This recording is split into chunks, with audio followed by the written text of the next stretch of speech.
বলতো এই তোর কয় লাখ টাকা লাগবে, তুই এরকম কেন? হ্যাঁ, ও এসে বলতেছে কিরে তুই কি এরকম কারোর সাথে কিছু করছিস? আমি কই কি করছিস মানে কি? ডাক্তারে মনে হয় মেমোরি কার্ড দিয়ে বৈরব পাঠাইছিল, তো ওনার মেমোরিতে দেখা গেছে যে এরকম একটা ভিডিও আসছে, ওইখানে তুই কোনো ছেলের সাথে কিছু একটা করতেছিস এরকম। ডাক্তার আমার খুব ইচ্ছে হইতো একটা দরবার বসতো, আমি ওইখানে আগুন থাকতো, আমি আগুনে দাঁড়াইতাম, বলতাম এই যে আমার সতীত্ব তোমরা প্রমাণ করো বা কিছু করো। এমন হয়তো আমি হাঁটতেছি, লোকটা আরেকজনের সাথে কথা বলতেছে, কথার ফাঁকে বলতেছে কিরে রবিন আয় দেখে যা 12 বেড়ার মাল আইছে। ওমা ওই মেয়েটা দেখে আমাকে এমন ভাবে হাসতেছে, মানে বাংলার সানি লিওন আসছে। মানুষ ফোন দিতেছে, ফোন দিয়ে বলতেছে কি অবস্থা, কি করো, কেমন আছো, কত টাকা রেট নাও, এই নেও সেই নাও। মানে আমি তো আবার নতুন অভিজ্ঞতা, আর কি বলে এগুলো। আসসালামু আলাইকুম প্রিয় দর্শক এবং শ্রোতা, আল্লাহ সর্ব অবস্থায় আমাদের সবার মঙ্গল করুন, সবসময়ের মতো সেই দোয়া এবং শুভকামনা জানিয়ে শুরু করছি লাইফের একটি এপিসোড। জীবন গল্প বলার জন্য আপনারা আমাদের সঙ্গে যোগাযোগ করতে পারেন। আমাদের মেইল অ্যাড্রেসটি হচ্ছে sharemystory24@gmail.com এবং একই সাথে আমাদের ফোন নাম্বার হচ্ছে 09639888777। আমি আর কথা বাড়াচ্ছি না, শুরুতেই কে রয়েছেন আমার সঙ্গে একটু জানার চেষ্টা করি। আপনার নামটা একটু বলেন তো। জি, আমার নাম মোসাম্মদ সোমা আক্তার। সোমা আক্তার, আপনার বয়স কত? 30+। আপনার গল্পটা আমি সামাজিক যোগাযোগ মাধ্যমে প্রচার করব এবং আপনার চেহারাও দেখা যাবে। সমস্ত কিছু জেনে শুনে আপনি গল্পটা এখানে বলতে আসছেন, এতে আপনার কোনো আপত্তি নাই। গল্প প্রচারের পরে যে কোনো ধরনের ইফেক্ট কিন্তু আমাদের যারা এখানে স্টোরি বলে যান তাদের জীবনে পড়তে পারে, পজিটিভও নেগেটিভও। এবং আপনি যখন এই যে ডিসক্লেমারটা সাইন করেছেন, লেটার অফ আন্ডারটেকিং যেটাকে আমরা বলি, সেখানে কিন্তু স্পষ্ট করে আপনি সমস্ত কিছু পড়েই তারপরে সাইন করেছেন। ঠিক আছে, খুবই গুরুত্বপূর্ণ একটা গল্প আজকের এই লাইফটা। আমি যতটুকু জানি, আমি আপনাদেরকে শুরুতেই আহ্বান জানাচ্ছি একটু মনোযোগ দিয়ে শোনার জন্য। জি, শুরু করুন। আমার আব্বা হচ্ছে সাইড কন্ট্রাক্টর, এইটার ভাটার যে কাঁচামাল কাঁচামাল বানাই না, ওইটা সর্দারি করতো। আচ্ছা, তো 2-3টা ভাটা একসাথে কাজ করতো, প্রচুর টাকা ইনকাম করতো, কিন্তু মানে একটু অন্য নেশা ছিল, মানে জুয়া খেলতো আর কি। মাঝে মধ্যে দেখা যেত হাতে অনেক টাকা হয়ে গেছে, পরে কোনি নাই, কেউ একজন টান দিয়ে দিছে যে আই যে জানে যে জাহাঙ্গীর একটু বোকা শুকা, টান দিলে আজকে লাখ টাকা পাওয়া যাবো, টান দিয়ে নিয়ে যাইত, হুট করে 1-1.5 লাখ টাকা রাত্রের বেলা দিয়ে এসে পড়তো। এগুলো আপনি নিজের চোখে দেখেছেন? কত এমনও বাড়ি ছিল যে একটা বাড়ি আমার আব্বা বানাইছে সেই 1998-97, যে ফকির মানুষ যদি ভিক্ষা নিতে আসতো বলতো উনি কি আমেরিকা থাকে বা আমি ইটালি থাকে, এত সুন্দর ঘর বানাইছিল। আবার দেখা গেল যে উনি বড় ধরনের একটা লস খাইয়ে ফেলছে, মানে ওই যে জোয়া টোয়া খেললা, এটার তো মানুষকে টাকা ফেরত দিতে হবে, এই বাড়ি আবার বিক্রি করে ফেললো। আবার দেখা গেল আমরা ছোট্ট একটা কোনো একটা থাকতেছি এরকম, আম্মা বাপের বাড়ি চলে গেল 6 মাসের জন্য, আমি আমার আব্বার সাথে ছোট ঘরে, মানে লাইফটা আজকে উপরে কালকে নিচে এরকম ভাবে কাটছে আর কি। যাক, তারপরে আমি যখন মেট্রিক পরীক্ষা দিব তখনও আমার আব্বা হুট করে আম্মার সাথে রাগ করে কই যেন চলে গেল। আম্মা খুব কষ্ট করে আমাদেরকে মানে পরীক্ষা দেওয়াইতেছে এইভাবেই আর কি। তো মেট্রিক পাস করলাম, করার পরে একটা গুঞ্জন, হ্যাঁ, আমাদের ঘরের পাশেই 3টা রুম ভাড়া দেওয়া ছিল, আমার কাকারা দিছিল। একটা ডাক্তার ছিল, একটা ওই টেলিফোনে যে কথা বলতো কি যেন বলে বার্তার দোকান, আরেকটা খলিফার দোকান ছিল। তো ওই যে ডাক্তারটা উনি হচ্ছে মানে খুব ভদ্রসদ্র, শ্যামলা, সুন্দর চেহারা, উনি আমাকে খুব আদর করতো, খুব, মানে উনি খুব ভালো। যেমন আপনি ধরেন, আপনি যেরকম দেখতে সুন্দর ভালো, আপনারা আমার এজের যেমন তফাৎ এই টাইপেরই। উনি আমার খুব আদর করতো। উনি বিবাহিত ছিল, 2টা সন্তান ছিল। এখন সবাই ভাবতো যে ওনার সাথে আমার প্রেম, আসলে ওনার সাথে আমার ওইরকম কোনো কিছুই না। আপনি ম্যাট্রিক পরীক্ষা দিয়েছেন এই সময়ের গল্প? হ্যাঁ, যখন পরীক্ষা উনি বিয়ে করে 2 বাচ্চা হয়েছে, তারপরেও আপনাকে নিয়ে সন্দেহ করতো? হ্যাঁ। ওনার ওয়াইফ কোথায় থাকতো? ওনার ওয়াইফ বাড়িতে, আমাদের চাইতে একটু সামনেই ওনাদের বাড়ি, একটু দূরে। আর যে দোকানটা, সে দোকানটা কি আপনাদের বিল্ডিং? দোকানটা একেবারে আমাদের ঘরের একদম জাস্ট আমাদের বারান্দার উপরে এই ঘর তোলা আর কি। তো উনি আপনার সঙ্গে আদরের সম্পর্ক বলতে কি প্রয়োজন, মানে কেন এই সম্পর্ক? মানে সারাক্ষণ আমাদের ঘরেই তো, এই যে আমাদের দরজাটা এটা, ওনার দরজাটা এটা, মাঝখানে শুধু এতটুকু তফাৎ। তো যখন দেখতেছে আমি খুব ব্রিলিয়ান্ট ছাত্রী, খুব ভালো, সবাই মানে একটু করে, উনি বলতো তুই ডাক্তারি শিখ আমার কাছ থেকে, নাপা খায়, জ্বর আসলে এটা খাওয়াইবি ওইটা খাওয়াই, এরকম ভাবে। ডাক্তারের দোকান বলতে ওনার নিজের ডিসপেন্সারি বা এরকম কোনো কিছু? হাতুড়ি ডাক্তার আছে না, গ্রাম্য ডাক্তার, এটা আর কি। তো মানুষ এটা কিছুটা সন্দেহ করতো। আমিও মানে উঠতি বয়সের, তখন আমার ভাইকে সবাই বলল যে ডাক্তার মানে তোমাদের বাড়ির সামনে এখানে দোকান রাখা তো ঠিক না, দিয়ে দাও, বাদ দিয়ে দাও। তখন আমার কাকারারে বললে আব্বা দোকানগুলো ছাড়তে বলে দিছে, ডাক্তারকে সরাই দিছে, ওই বাকিগুলো দোকানও ছাইরা দিছে যাতে কোনো সমস্যা না হয়। উনি চলে গেল, আমি এখান দিয়ে মেট্রিক পাস ইন্টারমিডিয়েট পরীক্ষা দিয়ে দিছি, রেজাল্ট চলে আসছে। পরবর্তীতে ভার্সিটিতে আমার খুব ইচ্ছে ছিল যে জাহাঙ্গীরনগরে পরীক্ষা দেবো, যেহেতু আমার আব্বার নাম জাহাঙ্গীর, খুব ইচ্ছে ছিল। আর সবাই বলতো আমি খুব মেধাবী, আমি চান্স পাবো, এটা আমার ফ্রেন্ডরা বলতো। তো ওই সময় একটা ঘটনা, হুট করে আমি ভৈরব বাজার থেকে আসলাম। আসার পরে আমার এক ফ্রেন্ড বলতে পাশাপাশি একই বাড়ি, ওই বাড়ি এই বাড়ি, আমরা এক ক্লাসে পড়ি, ছোটোবেলার যে সাথী থাকে ওই রকম আর কি। ও আয়সা বলতেছে, কিরে তুই কি এরকম কারোর সাথে কিছু করছিস? আমি কই কি করছিস মানে কি? এরকম এরকম ডাক্তারের হাতে, ডাক্তারে মনে হয় মেমোরি কার্ড দিয়ে ভৈরব পাঠাইছিল, তো ওনার মেমোরিতে দেখা গেছে যে এরকম একটা ভিডিও আসছে, ওইখানে তুই কোনো ছেলের সাথে কিছু একটা করতেছিস। এরকম ডাক্তার, ওই যে ওই ডাক্তার। ওকে। প্রথম কথা হচ্ছে তার সাথে আমার একটা প্রেমের গুঞ্জন ছিল, আবার উনার এখানে এই মেমোরি ব্যাপারটা কিন্তু খুব ক্লোজ। তারপর আমি অবাক যে কি আসলেই, তখন আমার ওইরকম কিছুই না, আমি যখন জানি আমার কিছু না তখন তো আমি অবাক হব। আমি অবাক হলাম, হওয়ার পরে আমি কি তাড়াতাড়ি গেলাম ওই ডাক্তারের কাছে। আমি আপনার কাছে বলে কি আছে দেখান তো।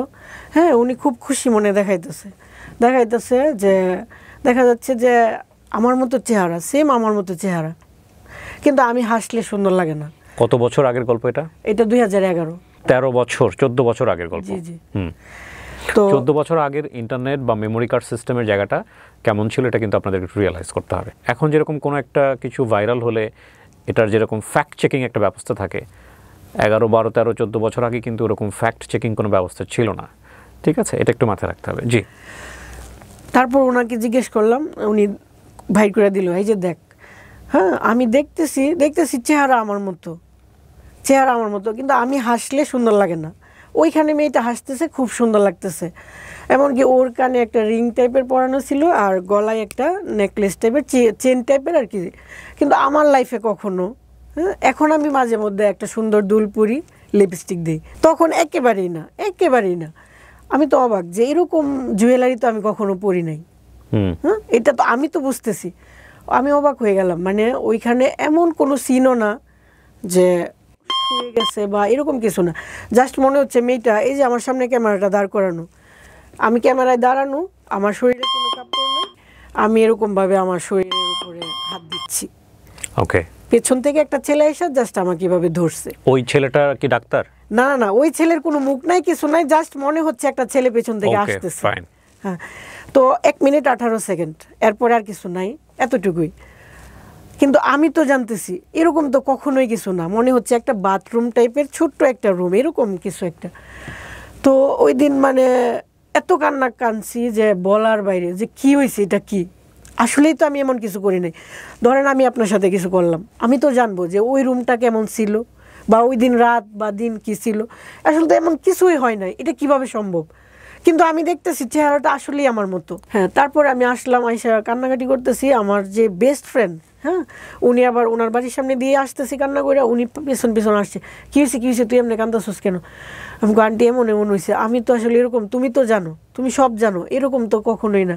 আম্মা আসছে, আম্মারে বললাম, মানে আমি কান্নার জন্য বলতে পারতেছি না। পরে আমার আম্মা কি করছে, আমার আম্মা বুঝে নাই তৎক্ষণাৎ কি করবে, আমার আব্বারে বলছে, বলার পরে আমার আব্বা তো দা বুটি নিয়ে গেছে ডাক্তারের মায়েরা ফেলবো।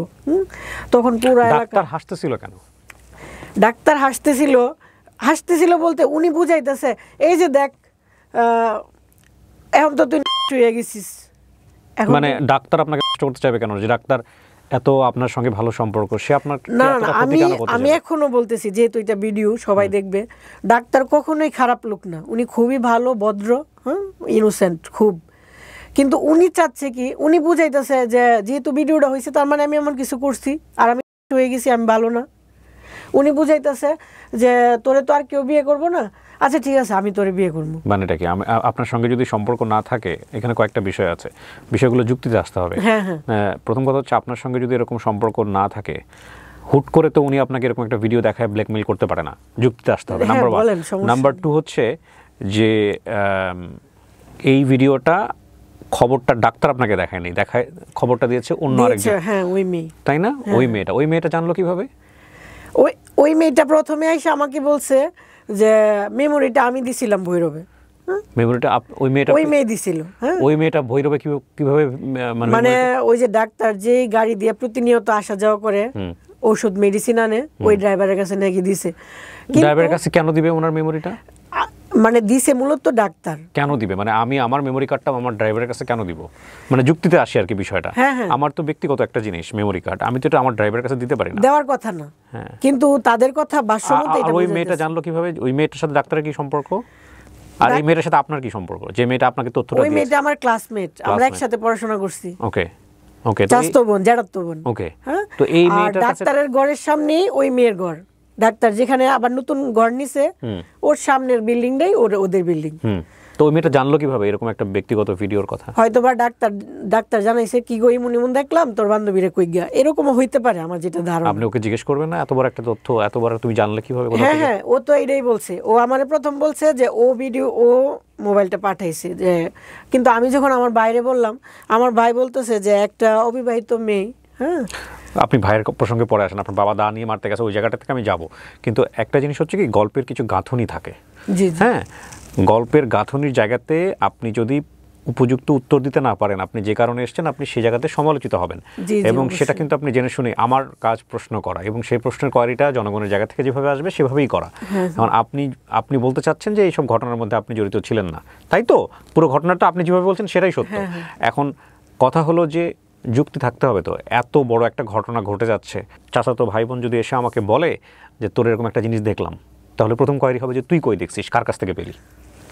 আপনি করছিলেন এই প্রশ্নটা? হ্যাঁ, বলছি। সে কি বলছে? সে বলছে যে আমি পাঠাইছিলাম, তো এখন মেমোরিটা ডাক্তারের কাছে আছে। আমি পাঠাইছিলাম বলতে? ও নাকি মেমোরি দিছে গান টান উঠায় দেওয়ার জন্য। আগে তো মেমোরি পাঠাইতো মানুষ গান বইরা দেওয়ার জন্য, ছবি বইরা দেওয়ার জন্য। ডাক্তার? না, আমার ওই যে বান্ধবী। হ্যাঁ, বান্ধবী মেমোরি দিয়েছে গান ভরে দেওয়ার জন্য। তারপর দেখেছে ওইখানে এটা ঢুকে গেছে এরকম ভাবে। এইখানে ডাক্তার একটা ভিডিওটা দিয়ে দিয়েছে। কে দিয়েছে সেই ভিডিও? মানে ওই যে দোকান থেকে ভিডিও দিয়ে দিয়েছে। দোকানে গিয়ে আপনারা জিজ্ঞেস করবেন না যে তুমি ভিডিওটা আরেকজনকে দিলা কেন? এটা মানে একদম মানে অযৌক্তিক বিষয় হয়ে যায় না? যাই হোক, আপনাকে বলছে, তারপরে আপনি ডাক্তারের কাছে দৌড়ে গেলেন কেন? হ্যাঁ, যেহেতু মেমোরিটা ডাক্তারের কাছে আছে, সে বলছে মেমোরিটা ডাক্তারের কাছে, তাই ডাক্তার। আমি বুঝতেছি না আপনার, সরি, আমাকে প্রশ্নটা করতেই হচ্ছে সুমা। মেমোরি কার্ডটা কার? মেমোরি কার্ডটা মূলত ডাক্তারের। মেমোরি কার্ডটা ডাক্তারের। আপনার কাজিন জানলো কিভাবে যে এই ভিডিওটা এখানে আছে? সে বলতেছে ডাক্তার ওরে ডাইকাই না দেখাইছে যে দেখ এরকম।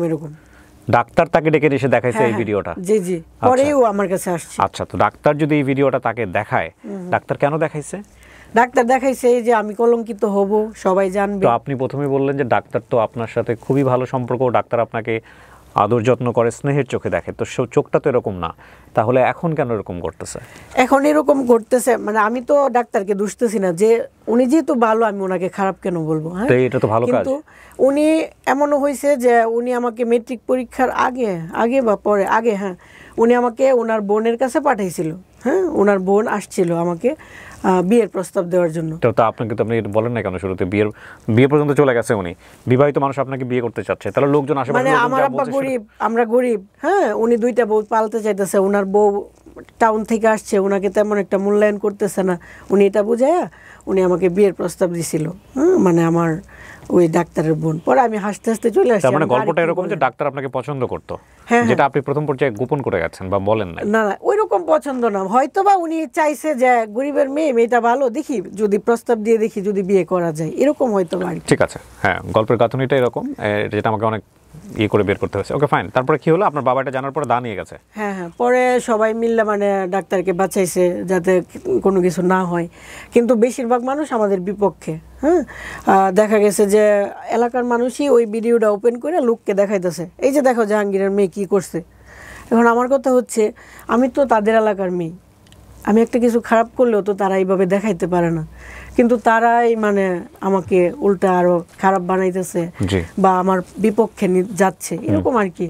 তারপর এটা নিয়ে মানে আমার পক্ষে যে একটা দরবার বসবে, এলাকায় একটা সালিশ বসার কথা না, ওইরকম কেউ তেমন আগাইতেছে না। যাও একজন আসছে, একজন জ্যাঠা এসে আমার জিজ্ঞাসা, ভালো করে কর, সত্যি করে কর, তুই কিছু করছিস কিনা? মানে আমি তখন এরকম ডিপ্রেশনে পড়ে গেছি, আমার আর মানে নিজের এক্সপ্লেন করতে ইচ্ছা হইতেছে না। আমি বলতেছি যারা আমি এরকম কিছু করি নাই, আমার আর প্রশ্ন করেন না।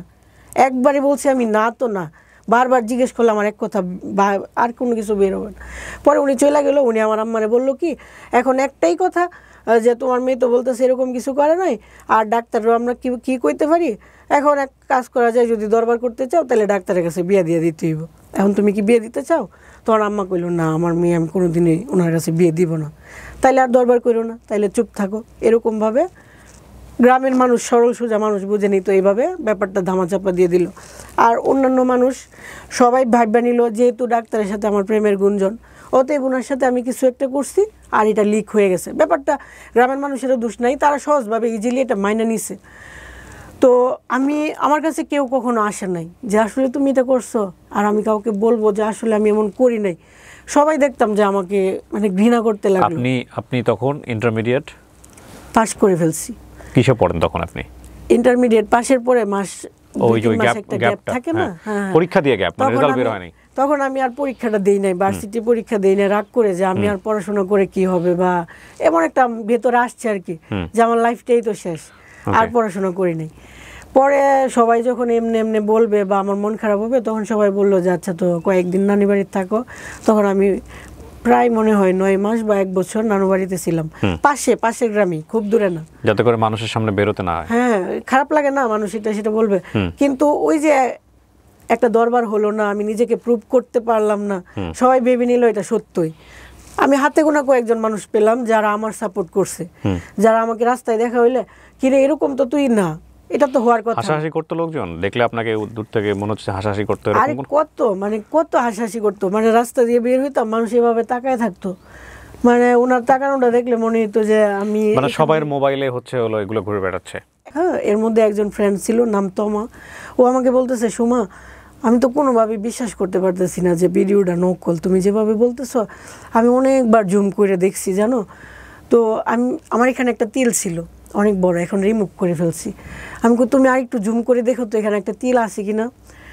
তো ও বলতেছে আচ্ছা ওইটা তো খেয়াল করি নাই, আচ্ছা দেখ মনে। আমি বলি আচ্ছা দেখার সময় তো পরে পাও কি না পাও, তুমি এক কাজ করো। তখন ওর সাথে যখন কথা বলতেছি পেছনে একটা স্টুডিও, আমি বলতেছি তুমি আমার এত কাছের, হ্যাঁ আমি একটা অন্যায় করলেও তো তোমার কাছে গোপনে বলতে পারি যে হ্যাঁ ওর সাথে অনেক কিছু হয়েছে। ফ্রেন্ডের সাথে বলা তো খুব মানে কষ্ট কিছু না। তো তুমি আমাকে অবিশ্বাস করতেছো, জানো খুব কষ্ট লাগতেছে, চলো আমি স্টুডিওতে যাই, হ্যাঁ আমি তোমাকে একটা জিনিস দেখাইতে চাই। তখন স্টুডিওতে তো আলাদা রুম থাকে যেখানে মানুষ কাপড় চোপড় চেঞ্জ করে, ওইখানে গিয়ে আমি উপর করলাম, মানে ওই ফ্রেন্ডের, আপনার ফ্রেন্ডকে বোঝানোর জন্য, যেহেতু মেয়ে ফ্রেন্ড। আমি তখন মানে হয়তো একটু খারাপ লাগছে যে আমার এত কাছের ফ্রেন্ডকেও আমার শরীরটা দেখাইতে হইতেছে, মানে বোঝানোর জন্য যে না দেখো মিল নাই, তফাৎটা তুমি দেখো। ওকে, তখন আমি ওরে বললাম তুমি এখন বলো তোমার বিশ্বাস হয়েছে কি না। তখন আমার ফ্রেন্ড বলছে কি বলো, আকাশ আর পাতাল, আকাশ পাতাল ব্যবধান, ওইটা কি আর এটা কি, আমি কি দেখলাম। আর তোমারে জানো তোমার আমাদের এলাকার সবাই বলতেছে, সবাই কইতো সুমা কত ভালো মেয়ে, সুমা কত ভালো মেয়ে, আর আজকে দিয়ে একেবারে লিক। এটা সম্ভবত একটা ছবির কথা মনে পড়ে গেল রিসেন্টলি আমার, ইউটিউবার সম্ভবত ছবিটার নাম, এটা চরকিতে আছে, আপনারা দেখে নিন। শেষ পর্যন্ত এই ভিডিওটা যে তার না এটা প্রমাণ করার জন্য সে পরনের কাপড় খুলে দেখায়।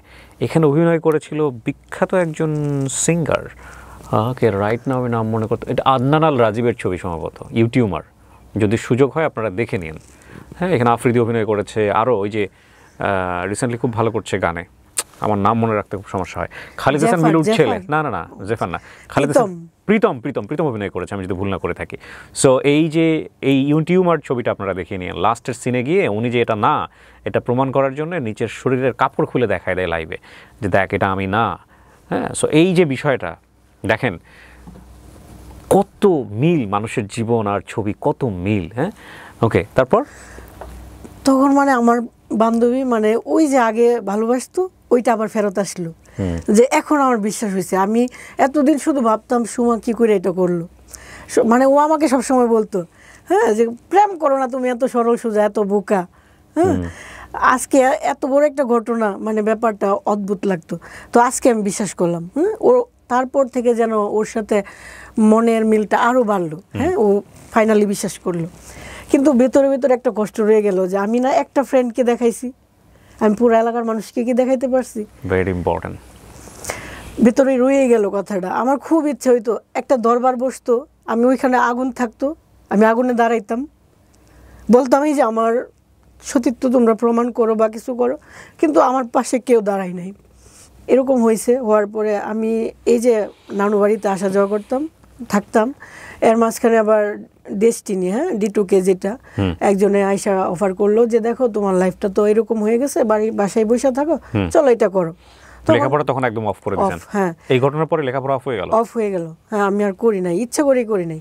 পরে D2K তে জয়েন করলাম, করার পরে D2K তে জয়েন করলে কিন্তু এখানে যেতে হয়। D2K কি? ডেস্টিনি 2000 লিমিটেড, যেটা MLM কোম্পানি। ওকে। এখানে ওখানে যাইতে হয়। তো কাজের প্রয়োজনে অনেক দিন পর নিজের এলাকায় ঢুকলাম। এলাকায় তো আসি না, খারাপ লাগে। নানুর বাড়িতে থাকতেন? হ্যাঁ হ্যাঁ, লোকে এইভাবে তাকায় থাকে। যেদিন প্রথম ঢুকছি এলাকায়, আমার সাথে কেউ কথা বলে না তেমন একটা, যারা আগে খুব ভালোবাসতো তারাও না।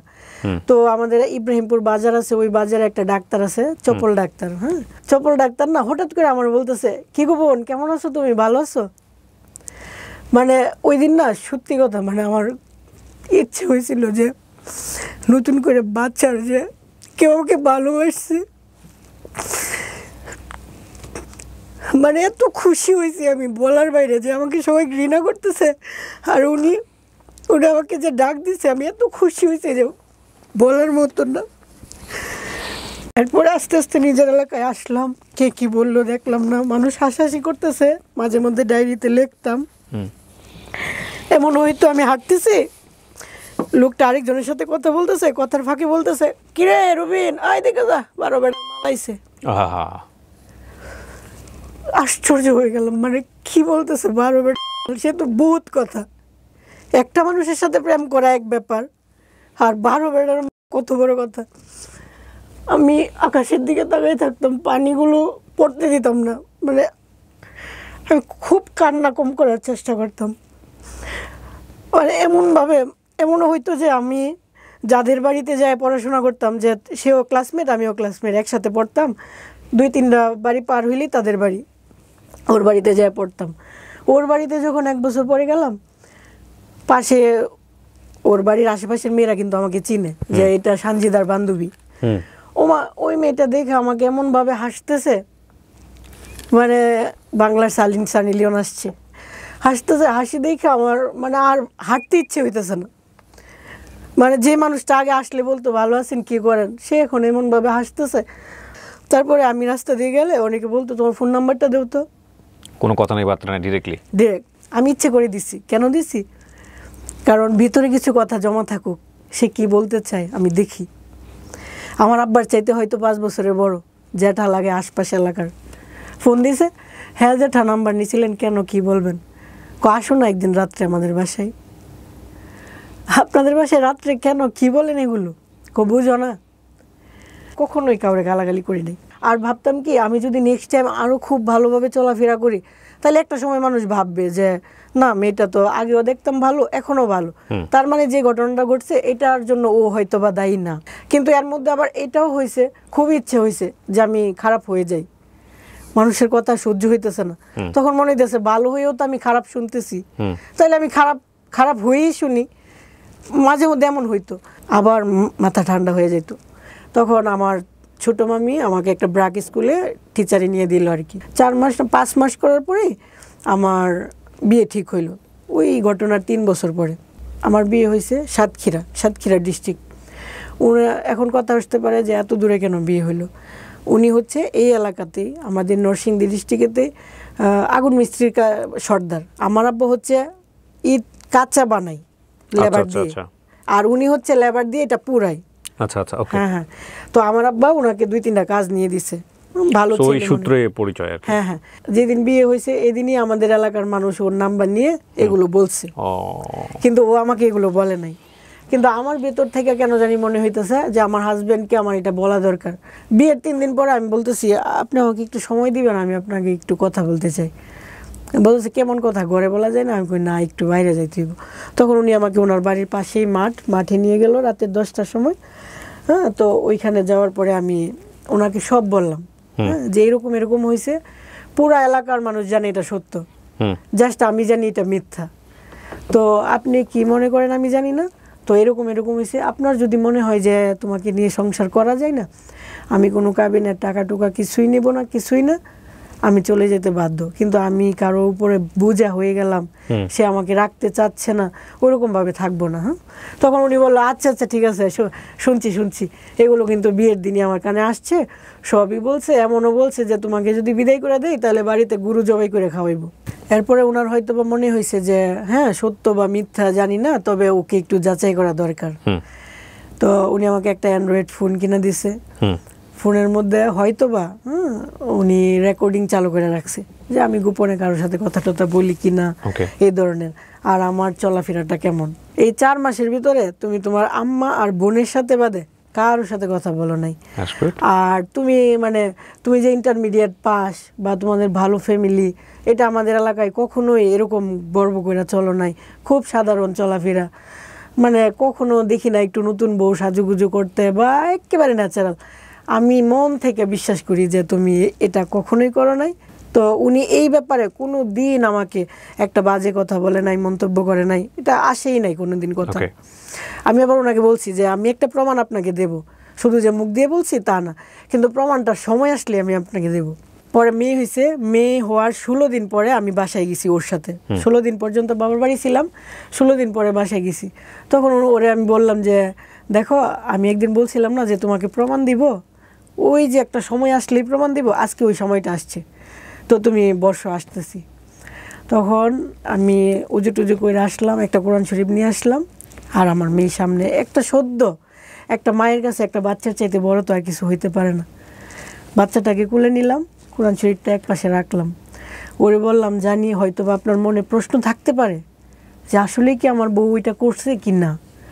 এই যে আমার মেয়েটাকে ধরা, 16 দিনের একটা বাচ্চা, নিষ্পাপ বাচ্চা, এই বাচ্চাটাকে ধরা, আর আমার আব্বা আর আমার আম্মা আছে। যদি আমি ওই ঘটনার সাথে জড়িত থাকি, ওইটা যদি আমি হয়ে থাকি, তাহলে যেন আমার এই বাচ্চাটা, আমার আব্বা আর আম্মা আজকের ভিতরেই যেন মারা যায়। এরপরেও যদি তোমার ভিতর থেকে সন্দেহ দূর না হয়, আমার তো আর কিছু করার নাই। ঘটনার পরিক্রমায় এটা ওনার লাইফের ঘটনা, এবং উনি আসলে কি বোঝাতে চেয়েছেন সেটার জন্য উনি এটা বললেন, এবং আমরা এটা তুলে ধরছি। বাট এটা অনেকেই করেন, গ্রাম অঞ্চলে এটা প্রচলিত আছে। আমার এই গল্পগুলো আপামর জনসাধারণ যেহেতু শোনেন, সেই জায়গা থেকে আমি একটু সতর্ক করছি, এই ধরনের কসম কাটা একেবারেই নিয়ম নাই, এবং এটা এক ধরনের অপরাধ ধর্মীয়ভাবে, এবং এটাতে কিন্তু গুনাহ হয়। সো এটা করা যাবে না। কসম শুধু কাটতে হবে আল্লাহর নামে, এছাড়া কারো নামেই বা কোনো বস্তুর নামে, ইভেন কোরআন শরীফ ধরেও কসম কাটার কোনো নিয়ম নাই। জি বলেন। ঠিক আছে, আমরা একসাথে থাকতেছি, সংসার করতেছি ভালো, হঠাৎ করে দেখি ও কিসের যেন ট্যাবলেট খায়। হ্যাঁ, হঠাৎ করে দেখলেন? হ্যাঁ। আচ্ছা, এতদিন কোনো কিছু ছিল না, হঠাৎ করে ট্যাবলেট খাচ্ছে। হ্যাঁ, তোমার কি হয়েছে, আপনার কি হয়েছে? তখন উনি বলতেছে যে আমার কিছু একটা হয়েছে, বড় একটা কিছু হয়েছে। আমি ভাবতাম এটা ইয়ার্কি মারতেছে। আচ্ছা, পরবর্তীতে একদিন যখন ছোট বাচ্চা রুমে রাখা, তো আমি একা একা বের হতে পারি না। ও ভাবছে আমি বের হব না, বাহিরে বৃষ্টি আসবে, সেজন্য আমার বাহির থেকে কাপড় নেওয়ার জন্য বাইরে বের হইতেছে। আর ওই সময় ও বাথরুমে গোসল করতেছে, দরজাটা লাগাই নাই। আমি যাই দেখি যে ওর এই হাতে ঠিক এই জায়গাটায় মাংস নাই, এতটুকু গর্ত হয়ে গেছে, লাল। আমি তো অবাক, এটার জন্য আপনি মেডিসিন খাইতেছেন? আপনি তো আমারে বলেন নাই। পরে বলতেছে আজকে যেহেতু দেখেই ফেলছো, তো দেখো, হাত বের করে দেখাইতেছে, ঠিক এতটুকু গর্ত হয়ে গেছে, ভেতর থেকে মাংস চলে আসতেছে। ওর হাতটা পুরা ছিল, ছোটোবেলায় পুড়ে গেছিলো। তো ওই পুরা মাংসের উপরে এভাবে চুলকানি দিতে যায়, ওই চুলকানোর জায়গাটা এরকম হয়ে যাইতেছে, ভেতর থেকে মাংস পুচে বাইরে যেতেছে। কিন্তু ও আমাকে দেখায় নাই, যেহেতু আমি নতুন বউ, আমি যদি চলে যাই। তারপর ওরে প্রতিদিন বলতাম যে চিকিৎসা করেন, ভালো ডাক্তার দেখান। ও হচ্ছে ওর আব্বা আম্মার কথা শুনতো, আর ওর আব্বা আম্মা হচ্ছে গ্রাম্য মানুষ, তো ডাক্তার বিশ্বাস করতো না, বা ডাক্তারের কাছে যায় টাকা পয়সা দেওয়া, এগুলো বিশ্বাস, শুধু তেল পড়া, কালি পড়া, এই পড়া সেই পড়া। নরসিংদী থেকে সাতক্ষীরায় যাইতো, ডিরেক্ট গাড়ি, মামুন গাড়ি দিয়ে যাইতো, আসা যাওয়া 2200 টাকা, শুধু গাড়ির ভাড়াই 2200। ওইখান থেকে নামার পরে যে আরও সিএনজি ভাড়াটারা, এইগুলো মিলায় 2500 টাকার উপরে তার গাড়ি ভাড়া। ওইটা খরচ করে সে একটা কালি পড়া আনতে যাইতো, একটা ডাবের পানি পড়া আনতে যাইতো, আইনা এখানে লাগাইতো। তো আমি প্রতিদিন বলতাম, আরে কী অবস্থা, আপনি বুঝেন না, মানুষ এলাকা থেকে ঢাকায় এসে চিকিৎসা করার জন্য, আর আপনি ঢাকাটাকে ওভারকাম করে আবার সাতক্ষীরা যেতেছেন, মানে আপনি তো অবাক, আপনি তো নিজের লাইফটা নষ্ট করে ফেলতেছেন। কিন্তু ও একবার বুঝে আবার বুঝে না, মানে ওর আম্মা যা বলে আব্বা যা বলে তাই। তো এই করতে করতে এই যে এতটুকু থেকে ঘাটা আস্তে আস্তে আস্তে আস্তে এত বড় হয়ে যাচ্ছে, হাত পৌঁছে যেতেছে, ঘুম থেকে উঠেই দেখি 1 ইঞ্চি বেড়ে যেতেছে চারপাশ দিয়ে, পরের দিন আরো 1 ইঞ্চি এরকম। কিন্তু ওরে কোনোভাবে বুঝাইতে পারি না, যাক অনেক কিছু বুঝে ডাক্তারের কাছে নিলাম। তখন ডাক্তার বললো যে আরে তোমার তো অনেক সমস্যা, তুমি তো কয়দিন পরে ক্যান্সার হয়ে যাবে, তুমি কেন চিকিৎসা করতেছো না। বুঝাই টুজাই দিল যে তোমার হাঁটুর থেকে মাংস না এখানে লাগাই দিব, তুমি ঢাকা সমরিতাতে আসো, এরকম এরকম বলার পরেও আবার ওই মার কথা, আবার ওই বনাতি চিকিৎসা, এটা সেটা করতে করতে একটা পর্যায়ে ওর হাত পুরাটা এখান থেকে নিয়ে এতটুকু পুরা হাত মনে হচ্ছে যে ভিতরে পোকা হয়ে যাচ্ছে, এরকম একটা অবস্থা। যখন একেবারে ও ক্যান্সারের পর্যায়ে চলে আসছে, এমন জ্বর আসছে যে ডাক্তার আনার পরে ডাক্তার বলতেছে আরে কি বলেন, এই রুগী আমরা ধরবো, তাড়াতাড়ি ঢাকা নিয়ে যান। পরে অ্যাম্বুলেন্স নিয়ে ভোরবেলা ঢাকা গেলাম মহাখালী ক্যান্সার হাসপাতালে। পরে ডাক্তার দেখে বলতেছে আর এটা তো অলরেডি ক্যান্সার হয়ে গেছে, আমরা টেস্ট না করেও বলতে পারি।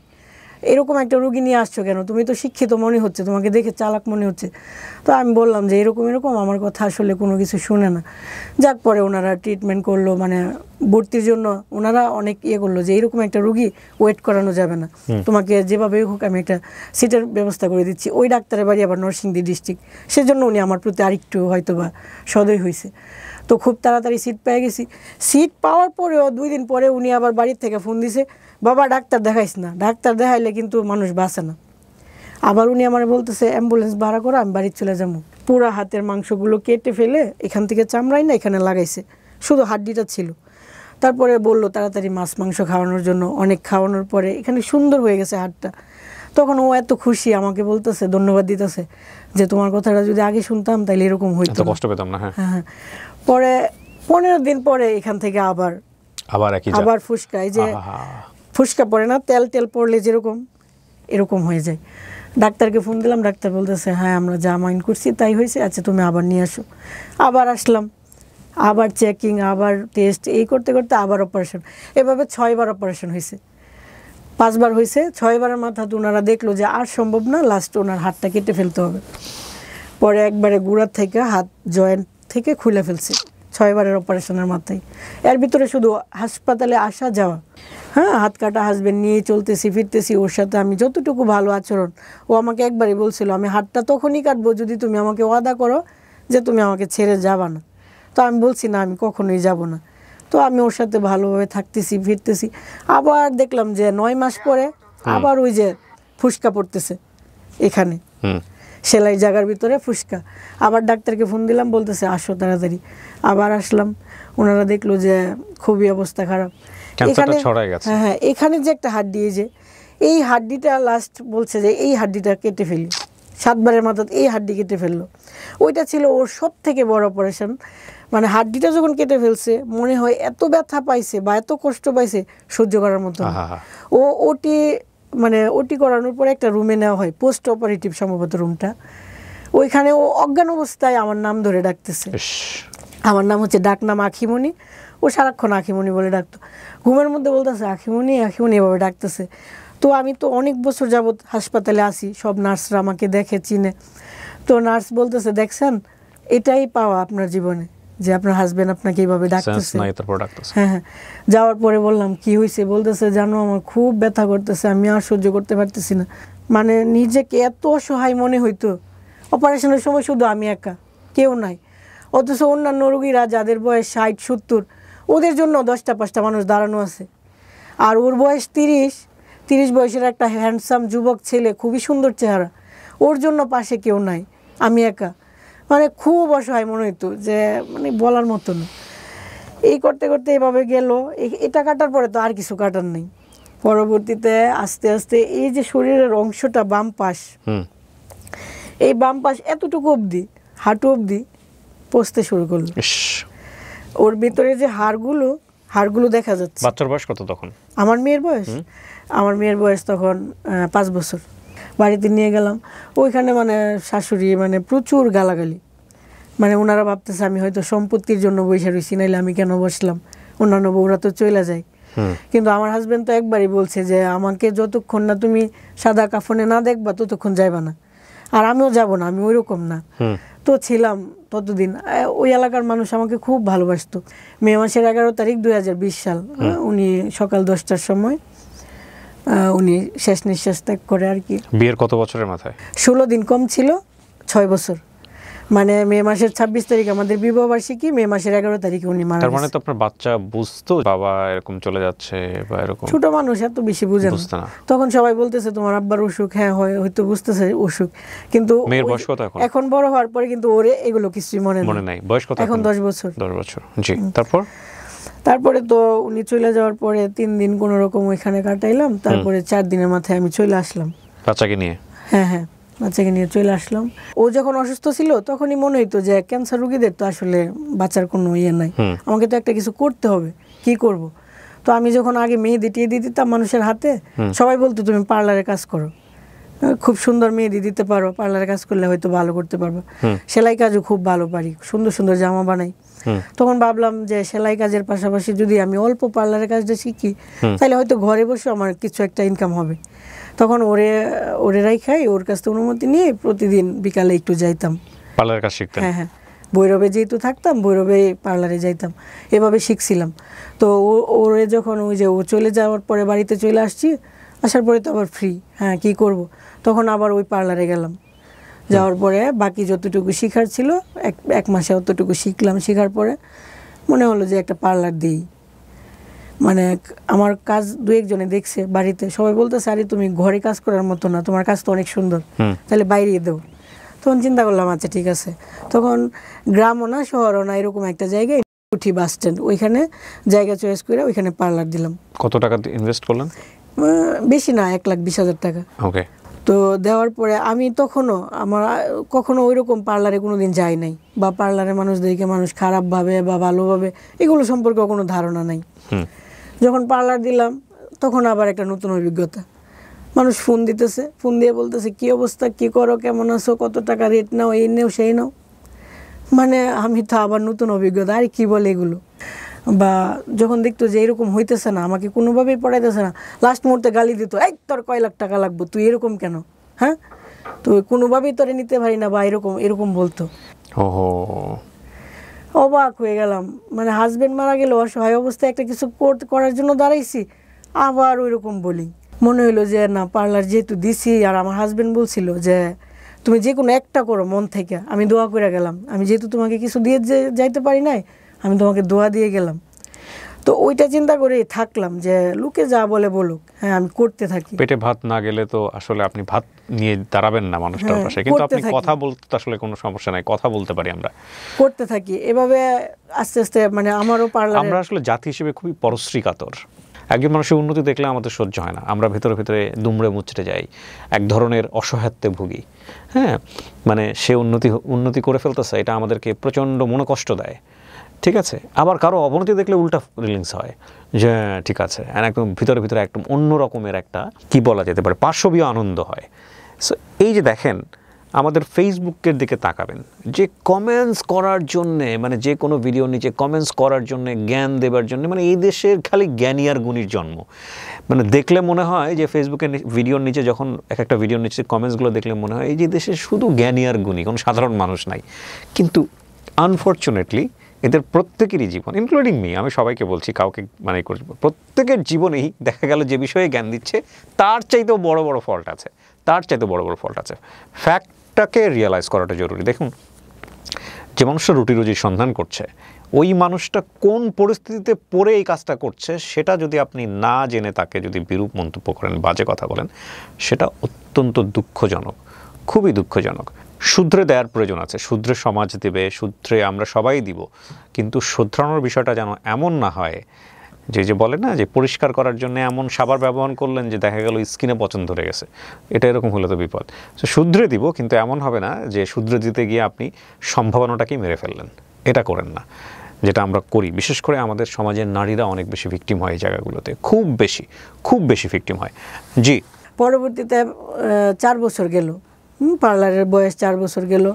ইনশাল্লাহ গ্রাম এলাকায় আমার এত সুনাম আমার পার্লারের, তো খুব ভালো আছি, ভালোভাবে চলতেছি।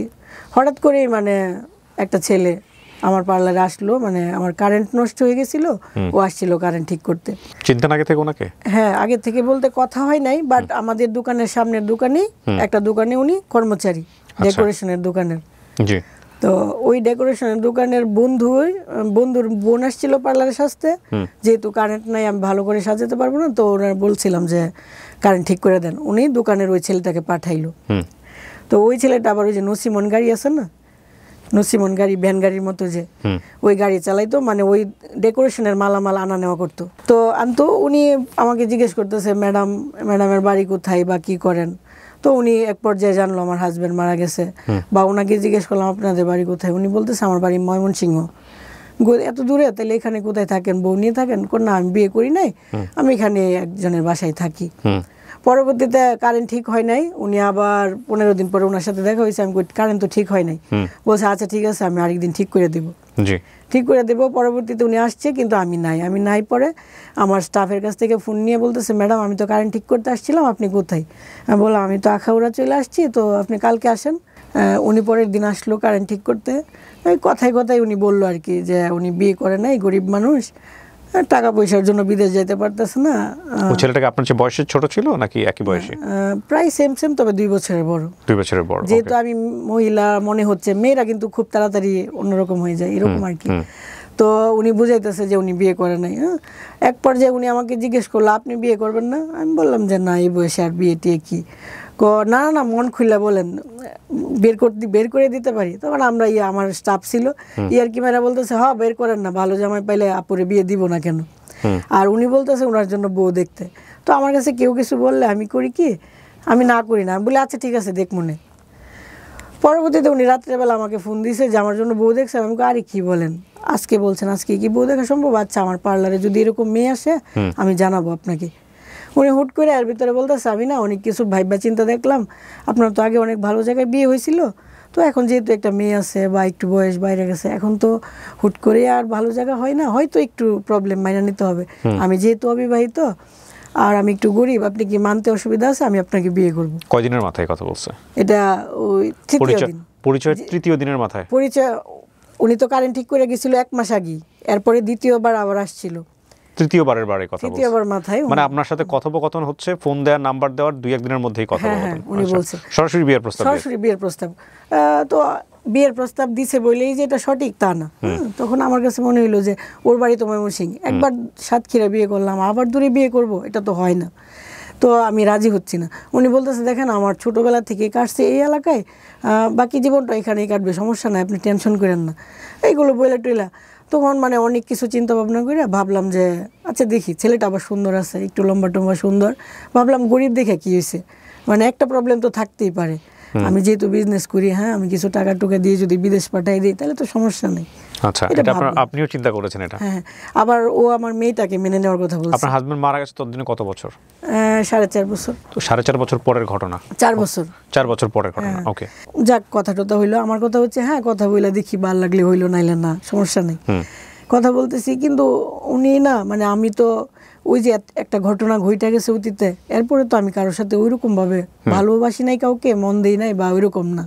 হুট করে যখন এত বছর পরে একটা মানুষ আসলো, আসার পরে ওই মানুষটা এত কেয়ার করলো, মানে এটাই, মানে আমি কোথাও গেলে ওকে বলে যেতে হবে, যাওয়ার পরে ফোন দিতে হবে যে আমি আসছি, আবার ওইখান থেকে আইসা বাড়িতে এসে বলতে হবে হ্যাঁ আমি আসছি। তার মানে আপনাদের মধ্যে একটা প্রেমের সম্পর্ক তৈরি হয়েছে। হ্যাঁ, উনি খুব সুন্দর, মানে একটা যত্ন পাইলাম আর কি, মানে খুব ভালো লাগতো ব্যাপারটা, ভালো লেগে গেছে এই করতে করতে। আর ও আমার সাথে রাত 1টা-2টা পর্যন্ত কথা বলে। হুট করেই একদিন একটা ওর নাম্বারেই ফোন আসলো, দেখি মেয়ের কণ্ঠ, বলতেছে ওর নাম্বারে ফোন আসলো কিভাবে? কোন নাম্বারে ফোন আপনি শুনলেন কিভাবে? সকালবেলা ফোন আসলো 10টা-11টার দিকে। তখন কোথায় আপনার সাথে? ও মনে হয় কোনো কাজে গেছে, ঘরে মোবাইল রেখে।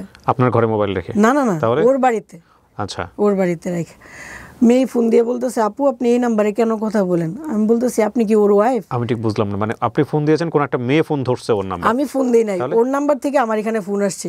আমি হ্যালো বললাম, দেখি ওর কণ্ঠ না মেয়ের কণ্ঠ। ওকে, যেহেতু মেয়ের কণ্ঠ, আমি প্রথমেই বললাম আপনি কি ওর ওয়াইফ? বলতেছে জি আমি ওর ওয়াইফ। কি বলেন, আপনি ওর ওয়াইফ? আচ্ছা আপনার বাড়ি কোথায়? বলতেছে আমার বাড়ি হচ্ছে রামনগর, শ্বশুর বাড়ি হচ্ছে মুসাপুর। আমি কই আপনার ছেলে মেয়ে আছে? হ্যাঁ আমার 2টা ছেলে মেয়ে আছে।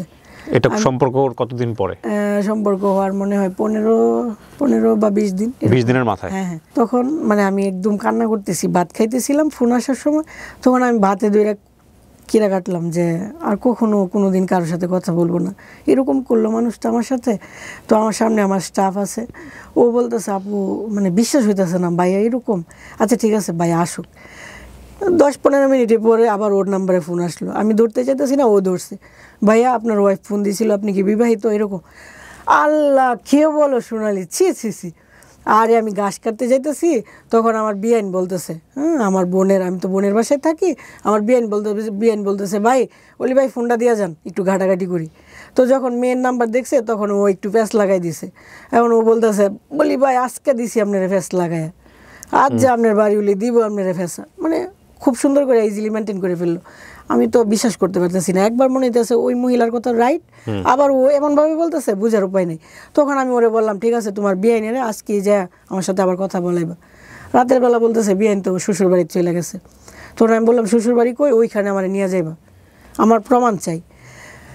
এর ভিতরে বলতেছে আচ্ছা হঠাৎ করে তো একজনের শ্বশুর বাড়ি যাওয়া যায় না, ওর শ্বশুর যদি কিছু মনে করে ও আবার হয়তো 15 দিন পরে আসবো, মানে এরকমভাবে বুঝাইতেছে। আর ও এমনভাবে আমার সাথে কথা বলতেছে বুঝার উপায় নেই যে ওর ওয়াইফ আছে, বাচ্চা কাচ্চা আছে। কথা বলতেছি, কথাবার্তা হইতেছে, সুন্দর রিলেশন। ও আমাকে বিয়ে করার জন্য পাগল হয়ে গেছে, বিয়ে করতে চাইতেছে। এখন আমি একবার বলতেছি বিয়ে করব নাকি না করব, এরকমভাবে একটা সিদ্ধান্তে আসলাম যে আচ্ছা দেখি কি হয়। আমরা মনে করতেছি যে বিয়ের জন্য আগাবো। এই টাইমে হঠাৎ করে একজন আইসা বলতেছে কি যে আমার স্টাফকে বলতেছে তুমি যার সাথে প্রেম করো তার তো বউ বাচ্চা আছে। স্টাফ বলতেছে আরে আমি প্রেম করি না তো আপু, কি বলো ওনার বউ বাচ্চা আছে? আমি তো মানে অবাক, ওই যে আগে একটা ফোন আজকে আবার এটা, ব্যাপারটা নিতে পারতেছি না।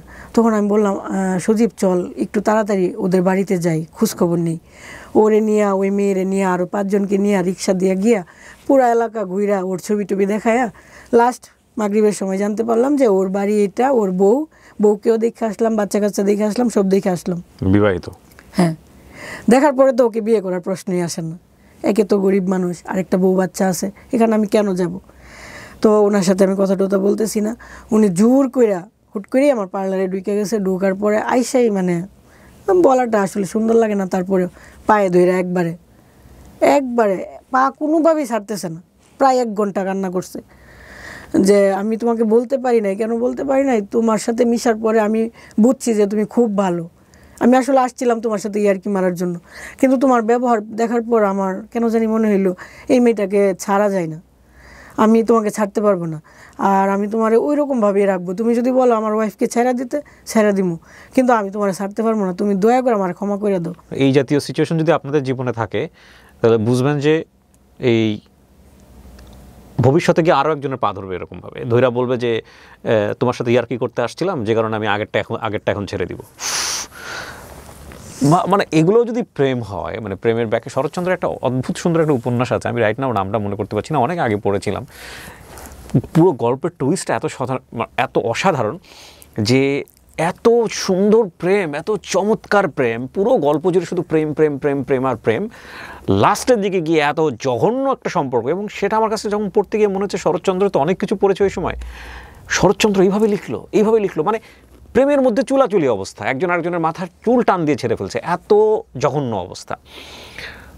This is also love, definitely. But love যদি এথিক্সের উপরে উঠে যায়, যুক্তির উপরে উঠে যায়, সেখানে সবসময় একটা কথা মনে রাখা উচিত যে লাভ ইমোশন দ্বারা রান হয়, এবং ইমোশন কখনোই পার্মানেন্ট না, never ever, but ethics permanent, এবং এইটা আপনাকে একসময় ভোগাবে, ডেফিনেটলি ভোগাবে। আমি জানি না ওনার জীবনে কী হয়েছে, একটু শুনি তারপর। হ্যাঁ, আমার তো কথা হচ্ছে ওকে আমাকে এখান থেকে সরাতে হবে। তখন আমি বলতে আচ্ছা ঠিক আছে আমি তোমাকে বিয়ে করব, কিন্তু ও বলতেছে আর এটা তো তুমি আমাকে এখান থেকে সরানোর জন্য বলতেছো, আমি যাওয়ার পরে আবার ফোন দিয়ে বলবা এটা সেটা আমি জানি, তুমি আমার কথা দেবো, এরকম ভাবে যাক আমি ওরে সরাই দিলাম। পুলিশে ধরা দেননি কেন? হ্যাঁ, ওকে পুলিশে ধরা দেওয়া উচিত ছিল। হ্যাঁ, এটাই তো আমার ভুল। তারপরে কি করলেন? হ্যাঁ, পরবর্তীতে ওর সাথে আমার আর কোনো যোগাযোগ নাই। ও গেছে শেষ পর্যন্ত দোকান থেকে? হ্যাঁ, দোকান থেকে গেল নাকি আপনাকে বিয়ে করে যাবে তারপরে? হ্যাঁ, আমাকে যেভাবে ওকে রাজি করাবে আমি বললাম যে ঠিক আছে, মানে তাড়াতে হবে তো। তারপরে 4-5 দিন ফোন দিই না, আর ওর মনে হয় ওইখান থেকে প্রচুর চাপ দিচ্ছে, ও ফোন দেয় না, আমিও দিই না। না দেওয়ার পরে 5 দিনের মাথায় বলতেছে দেখলাম কি হইতেছে, 4 দিন ফোন দিছি না, 4 দিন তুই আমারে ফোন দিছস না, তুই ভাবছস কি তুই আমারে ছেড়ে যাবি গা? মানে দুনিয়া উলট ফালট করে এলাম, যেমনি হোক তুই আমার বউ হইতি না, মানে বুঝাইতেছে কত ভালোবাসা এরকম এসে। এরপরে দেখলাম যে ও ব্ল্যাকমেল করতেছে, হ্যাঁ আমি হিজড়ারে দিয়ে তোরে উঠাই নিয়ে যাবো, হিজড়ারা আইসা বলবো যে মানে এরকমভাবে হিজড়ারে যে আমার ফোন নাম্বার দিছে, আমার ডিটেলস দিছে, এটা আবার দেখাইছে আমাকে এই মুহূর্তে। হিজড়ারা কি করবে এখানে? হিজড়ার পার্টির সাথে ওর সঙ্গে পঙ্গা আছে। হিজড়ারা আইসা আমাকে বলবে যে আপু একটা বউ সাজাবেন, কত টাকা? আমি যদি বলি 5,000 ধরে 6,000, হ্যাঁ ওনারা রাজি, আমাকে সিএনজি করে নিয়ে যাবে, নেওয়ার পরে ওর হাতে তুলে দিবে, আমাকে বিয়ে করবে। ও বুঝাইতেছে যে বাণিজ্য থাকতে কি বিয়ে করবি নাকি না, এরকমভাবে বুঝাইতেছে। এর পরবর্তীতে যাক আমি ওই যে আমার পার্লারে যে মেয়েটা ছিল ওকে নিয়ে ওর বাড়িতে গেলাম সকালবেলা একদিন, যে ওর বাড়িতে জানাই দিই, তাহলে তো ওরা যখন আরও চাপ দিবে তাহলে ছেলেটা সইরা যাবে। ওইখানে যাওয়ার পরে ওর বউকে বললাম যে আপু একটু ভেতরে আসবো, আপনার সাথে একটু কথা বলবো। বলতেছে আচ্ছা আসেন।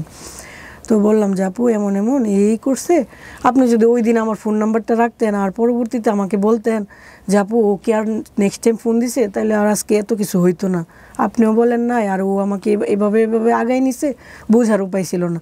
আচ্ছা যাই হয়েছে হয়েছে, ক্ষতি হইলে আমার হয়েছে, সমস্যা নাই, তবে আমি আপনার হাজব্যান্ডকে কখনোই বিয়ে করব না, আপনি নিশ্চিত থাকেন। ওর বুকটার মধ্যে হাত দিয়ে আমি এভাবে সান্ত্বনা দিছি, উনিও কান্না করতেছে যেহেতু হাজব্যান্ড এরকম করতেছে, আমি সান্ত্বনা দিছি সমস্যা নেই, আমি কখনোই বিয়ে করব না। এগুলো বইলা সান্ত্বনা দিয়ে আমি চলে গেছি। রাস্তায় যাওয়ার পরে ওনাকে ফোন দিয়ে আবার নিয়ে আসছে, এই বাড়িতে মহিলা আসছে, তুই তাড়াতাড়ি আয়। উনি আইসা দেখে আমি রাস্তায়, হ্যাঁ তুই আবার নয়সস বিচার দেওয়ার লেগে, আবার আমাকে ব্যাকে বাড়িতে আনছে। সবাই বলতেছে এখন যদি আপনি ওর সামনাসামনি থেকে সমাধান না করেন তাহলে ভাববো আপনি দোষী। আবার তো আমাকে ঘরে আসতে হয়েছে, আবার ঘরে আসলাম। ঘরে ঢুকা মাত্রই ওর ওয়াইফ ওর কলারে ধইরা থাপড়াইছে। মানে সে হোক না খারাপ, আমি তো তার একদিন হলেও ভালোবাসছি। আমার এটা দেখে আবার একটু খারাপ লাগলো যে ছেলেটা আসলে অসহায়। ওই যে আমাকে বলছিল যে আমি আমার ওয়াইফের দ্বারা সুখ পাইতেছি না, হ্যাঁ আমার খুব খারাপ লেগে গেছে। একবার মনে হচ্ছে বিয়ে করে দেখাই দিই। আবার ওর ওয়াইফ একটা ভুল করছে কি, আমি তো তাকে সান্ত্বনা দেওয়ার জন্য আসছি বা ওকে কনফার্ম করার জন্য আসছি, আমি বিয়ে করব না। উনি আবার আমার সামনে বলতেছে আজকে বিয়াটা পরেই দিমু, এই করবো সেই করবো, মানে যেগুলো আমার উপরে আঘাত লাগতেছে। যেহেতু আমি ওনার ভালোর জন্য ওনার বাড়িতে আসলাম, উনি তো আমাকে আঘাত দিয়ে কথা বলতে পারে না, আমাকে আঘাত দিতেছে, আমার খারাপ লাগতেছে। আবার ওকে মারলো, দুইটা ব্যাপার খারাপ লাগতেছে। মনে হয়েছে বিয়ে করে দেখাই দিই। একবার জিদ আসতেছে, আবার মনে হইতেছে দূর কী দরকার আছে, ওর যা হয়েছে হয়েছে হোক, মানে মনটাকে বারবার বুঝাইতেছি একবার এই পাশে। কিন্তু আপনি প্রথম বউয়ের জায়গায় থাকলে আপনি কি করতেন? এটা তো সবাই যেটা করতেছে সিনক্রেট করতেছে, না না ওই মেয়েটার তো দোষ না, আমি তো বলতেছি না মেয়েটা দোষী। রাইট, তারপর হ্যাঁ তারপরে চলে গেল, এরকম ভাবে হইলো। তো ও আবার ফোন দিতেছে বিয়ে করতেই হবে। ও আবার ওই যে ওর বাড়ির থেকে আমরা যে চলে আসছি না, চট দেখে চলে আসছি, ও তাড়াতাড়ি গাড়ি নিয়ে আমাদের সামনে আইসা নায়ক স্টাইলে, একবারে নায়কের মতো, এই যে তোর কয়শো বাপ আছে, কয়শো বাপ আছে, বাপ নিয়ে আয়, তোর আমি বিয়ে করুম 1 মাসের ভিতরে, চ্যালেঞ্জ, তুই পারলে ফিরা, তুই আমার বাড়িতে বিচার নিয়ে আইসস, তুই আমার বউ হইবি 100% গ্যারান্টি। মানে ফিল্ম স্টাইল এরকম ভাবে বইলা গেল। যাক আইসা পড়লাম, ওনার সাথে কথা বলতে চাইতেছি না বা এরকম। উনি আবার বলতেছে 20 খায় মরে যা মগা, আমার ছেলেটারে তুই দিস, তোর জন্য মরে যাচ্ছি, এই সেই। হ্যাঁ তখন বললাম আচ্ছা ঠিক আছে, আপনার ওয়াইফ যদি রাজি থাকে তাহলে আমি আপনার বিয়ে করবো, কারণ আমি জানি ওয়াইফ তো কখনো রাজি হবে না, সে তো এটা পারবে না। তখন ও আমার বলতেছে কি, ওয়াইফের তো রাজি করে ফেলছি, আজকে রাতে বলছি যে আমাদের বিয়ে হয়ে গেছে, তো তুমিও কালকা বইলো ফোন দিয়ে যে আমাদের বিয়ে হয়ে গেছে, দেখো কি হয়। তখন আমি ওনারে বললাম কি আপু আমাদের তো বিয়ে হয়ে গেছে, তো আপনি মানে যদি পারেন আমার ক্ষমা করে দিয়েন, আমার হাতে আর কিছু করার ছিল না, আমাদের বিয়ে হয়ে গেছে, তো আমরা আসেন মিলা টিলা চলি এরকমভাবে, আমি যেহেতু অনেক টাকা ইনকাম করি, আমাকে এত টাকা পয়সা দেওয়া লাগবে না, জাস্ট চা হিসেবে থাকলো, বা এইভাবে বললাম, দেখলাম উনি কী বলে। তো উনি অনেকক্ষণ টিয়ারকি মারলো, লাস্টে যখন দেখলো যে না আসলেই মনে হয় বিয়ে করে ফেলছে, উনি বলতেছে আপু আপনি কি পার্লারে আছেন? আমি কই জি। কোথায়? আমি আপনার পার্লারে আসবো। এখন একটা মানুষ আসতে চাইতেছে, আমি তো আর না করতে পারি না। বলে আচ্ছা ঠিক আছে আসেন। আমি ভাবছি যে উনি আসবে, আইসা 2 কথা ভালো করে বলবে, তাহলে তো আবার। উনি আসার পরে ওনার বাড়ি সাঙ্গু পাঙ্গু নিয়ে আইসা, মানে আমি একা আর ওনার সাথে 5 জন আমাকে যেরকমভাবে পারে মারধর, আমার মাথার চুল অর্ধেক ছিঁড়ে ফেলছে। মানে উনি তো আইসা বলতো যে আপু সত্যি কি আপনি বিয়ে করে ফেলছেন বা না, কেন এটা তো করলেন? এটা আপনি আসলে নিজে থেকে বিপদ ডেকে নিয়ে আসছেন। এটা ওনার দোষ দিয়ে লাভ না, এটা আপনারই না দোষ। আমার এই এই যে কাহিনীটার মধ্যে বেশিরভাগই আমার দোষ, আমি বলবো না আমার Agreed, দোষ না। agreed. হ্যাঁ, পরে উনি মারধর করলো, পুরা বাজারের মানুষ জানছে, পুরা বাজারের মানুষ জানছে যে আমি ওনার বউ। আসলে কিন্তু আমাদের বিয়ে হয় নাই। পুরা রিক্সার ড্রাইভার, সিএনজি ড্রাইভারের কাছে ওনারা যায় যায় বলছে এই পার্লারের মহিলা, এই সেই অমুক তমুক, মানে একদম কেমন হয়ে গেল ব্যাপারটা। তখন উনি কি করছে, আমাকে বলতেছে দেখো এরকম হয়েছে, এখন বাজারের মানুষ সবাই আমার পক্ষে, যে তোমার যেহেতু ইজ্জত নিয়ে টানাটানি হয়েছে, হ্যাঁ এটার একটা বিচার হবে, দরবার করব। এখন ও আমাকে ফোন দিয়ে বলতেছে কি, দেখো এখন বাজারের মানুষ যদি, যেহেতু বলা হয়েছে যে 5 লাখ টাকা কাবিন, এখন বাজারের মানুষ আমার যেভাবে হোক 5 লাখ টাকা আদায় করবো, আমি গরিব মানুষ তুমি তো জানো, তাহলে তুমি এক কাজ করো, আমি তোমাকে 2-2.5 লাখ টাকা দিয়ে দিই, তাহলে বাজারের মানুষ হোক গুসটুস খাইলো না, বা এত ঝামেলা কইরা কলঙ্কিত আর হইল না। কে বলতেছে এটা? হ্যাঁ, ওই যে যার সাথে ঝামেলা, ছেলে। হুম। পরে বললো তুমি আমাদের বাড়িতে আসো, আমার আব্বা বলছে যে তোমাকে 2-2.5 লাখ টাকা দিয়ে এটার ঝামেলা মিটাই। বিয়ে হননি তো 2.5 লাখ টাকা কেন নেবেন? সবাই তো জানতেছে আমার বিয়ে হয়েছে। হ্যাঁ, তো সবাইকে বলে দেন আমরা টাকা নিয়ে নিছি কাবিনের শেষ। এটাই তো মানে এই যে আমাকে মারলো, কলঙ্কিত করলো, এটার তো একটা বিচার হওয়া দরকার। হ্যাঁ, তো এখন আপনি টাকা কেন নিচ্ছেন তাহলে? আমি তো টাকা নিব না, হ্যাঁ, এটা ও বলতেছে আর কি। হ্যাঁ, হ্যাঁ, আর ও বলতেছে তুমি ওইখানে বলবা যে আমার কোনো টাকা নেওয়ার দরকার নাই, আর আমি আর তুমি পরের দিন বিয়ে করব, যেহেতু তোমার কলঙ্ক হয়েছে। হ্যাঁ, এখানে আমার দোষ আছে, আমি বলতেছি। জি। যেহেতু ওনারা আমাকে মারধর করছে, তখন আমি জিদের বসে আমার মনে হয়েছে যে বিয়ে করা দরকার, সুখ পাইলে পাইলাম, না পাইলে নাই, বিয়ে করব, মারলো কেন। পরে উনি আমাকে বাড়িতে নিয়ে উনি আমাকে বুঝাইছে কি, আর যাই দেখি ওইখানে উকিল আসে, উকিল না কি যেন বলে, কাজী, ডিভোর্স দেওয়া হবে। হ্যাঁ, আমি তো দেখি অবাক যে কী হইলো, মানে উনি আমার সাথে বিশ্বাসঘাতকতা করছে, ওই দিন থেকে ফার্স্ট শুরু। উনি আমাকে সিগনেচার দেওয়াইলে, উনি সিগনেচার দিল, মানে সবাই বুঝলো বিয়ে ছাড়া ডিভোর্স। হ্যাঁ, বিয়ে ছাড়া ডিভোর্স, সবাই বুঝলো ডিভোর্স হয়ে গেছে, উনিও মুক্ত। ওনারা ডিভোর্সের সময় কাবিননামা চায় নাই কাজী?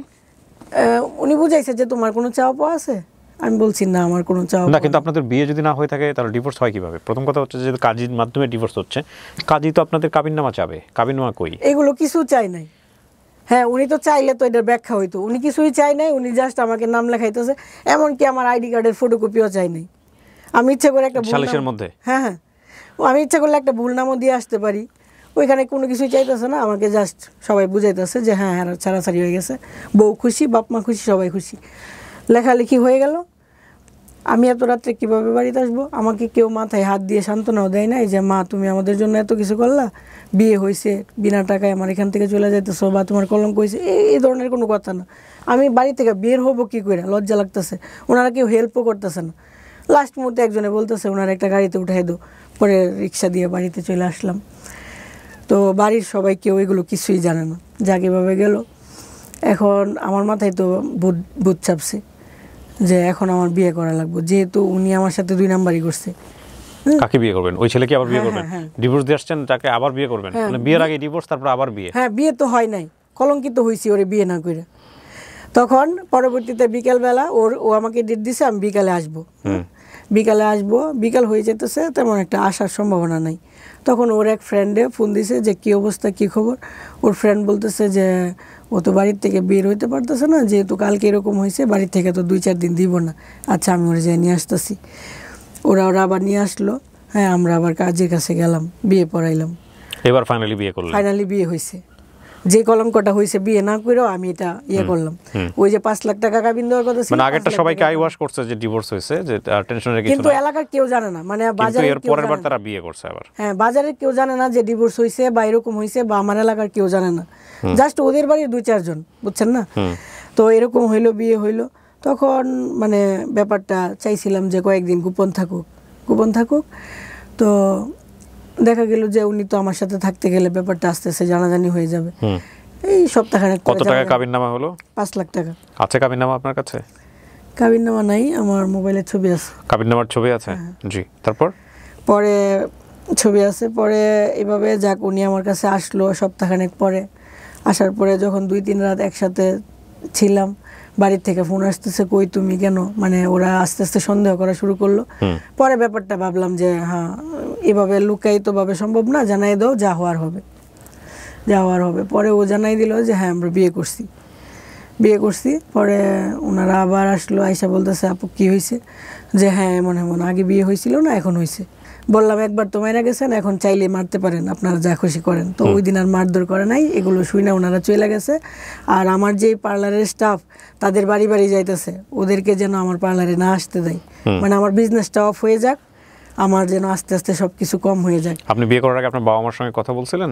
না না। পরবর্তীতে আপনার কি পরিবারের সাথে সম্পর্ক ছিল আমার, নাকি আপনি একাই থাকতেন ওই সময়টাতে? না, পরিবারের সম্পর্ক, আমি তো পরিবারে আসতেছি যাইতেছি সবকিছু ঠিকঠাক আছে। পরিবারের বাবা মা ভাই বোন কাউকে জানাননি আপনার এই বিয়ের ব্যাপারে? হ্যাঁ জানে। বিয়ের আগে জানতেন? হ্যাঁ, ওনারা বারবার বলতেছে যে বিয়ে করিস না করিস না, সবাই বলতেছে যে করিস না, কিন্তু আমার মাথায় ভূত চাপছে যে আমাকে মারলো কেন। ওকে ফাইন, তারপর এটার জন্য যাক, পরবর্তীতে ওনারা তো বলতেছে কেন করলি, বা করলে তো এইটা দরকার নাই বা অনেক কিছু। তারপর আমি করছি, করার পরে উনি সবসময় আমার কাছে আসতেছে, এখানে যাইতেছে ওইখানে যাইতেছে, মানে আমার কাছে আসতেছে ওইখানে যাইতেছে, বা আমি ওইরকমভাবে দিতেছি যাতে গুনাহ না হয়, আল্লাহ যেন না বলতে পারে যে তুমি একা কেন সব কিছু নিচ্ছ। আমার কাছে 7 দিন বা ওর কাছে 7 দিন এভাবে আসা যাওয়া করতেছে, সবাই জানতেছে। আর ওর ওয়াইফের হাতেও তখন হয়তো বা আর সুযোগ নাই, যেহেতু ও এরকম একটা প্রতারণা করার পরেও আমাকে বিয়ে করছে। হ্যাঁ, তখন ওর ওয়াইফ হয়তো ভাবতেছে হ্যাঁ আস্তে আস্তে পরে যেভাবে হোক সরামনে, ওরা এটা মাইনা নিতেছে, আমার কাছে আসতেছে ওইখানে যাইতেছে, সবাই দেখতেছে জানতেছে, সব কিছু নর্মাল, এটা নিয়ে আর কোনো বাড়াবাড়ি হচ্ছে না। একদিন হঠাৎ করে অ্যাক্সিডেন্ট হয়ে গেল, উনি যে গাড়ি চালাইতো গাড়িটা উল্টায় পড়ে ওনার হয়ে গেল। হওয়ার পরে ওনার রাত্রে 11টার সময়, হ্যাঁ যেহেতু প্রেম করে বিয়ে করছি, ওনার প্রতি তো আলাদা একটা টান আছে, আমার খুব খারাপ লাগতেছে যে ওনারে না দেখে আমি কেমনে থাকবো।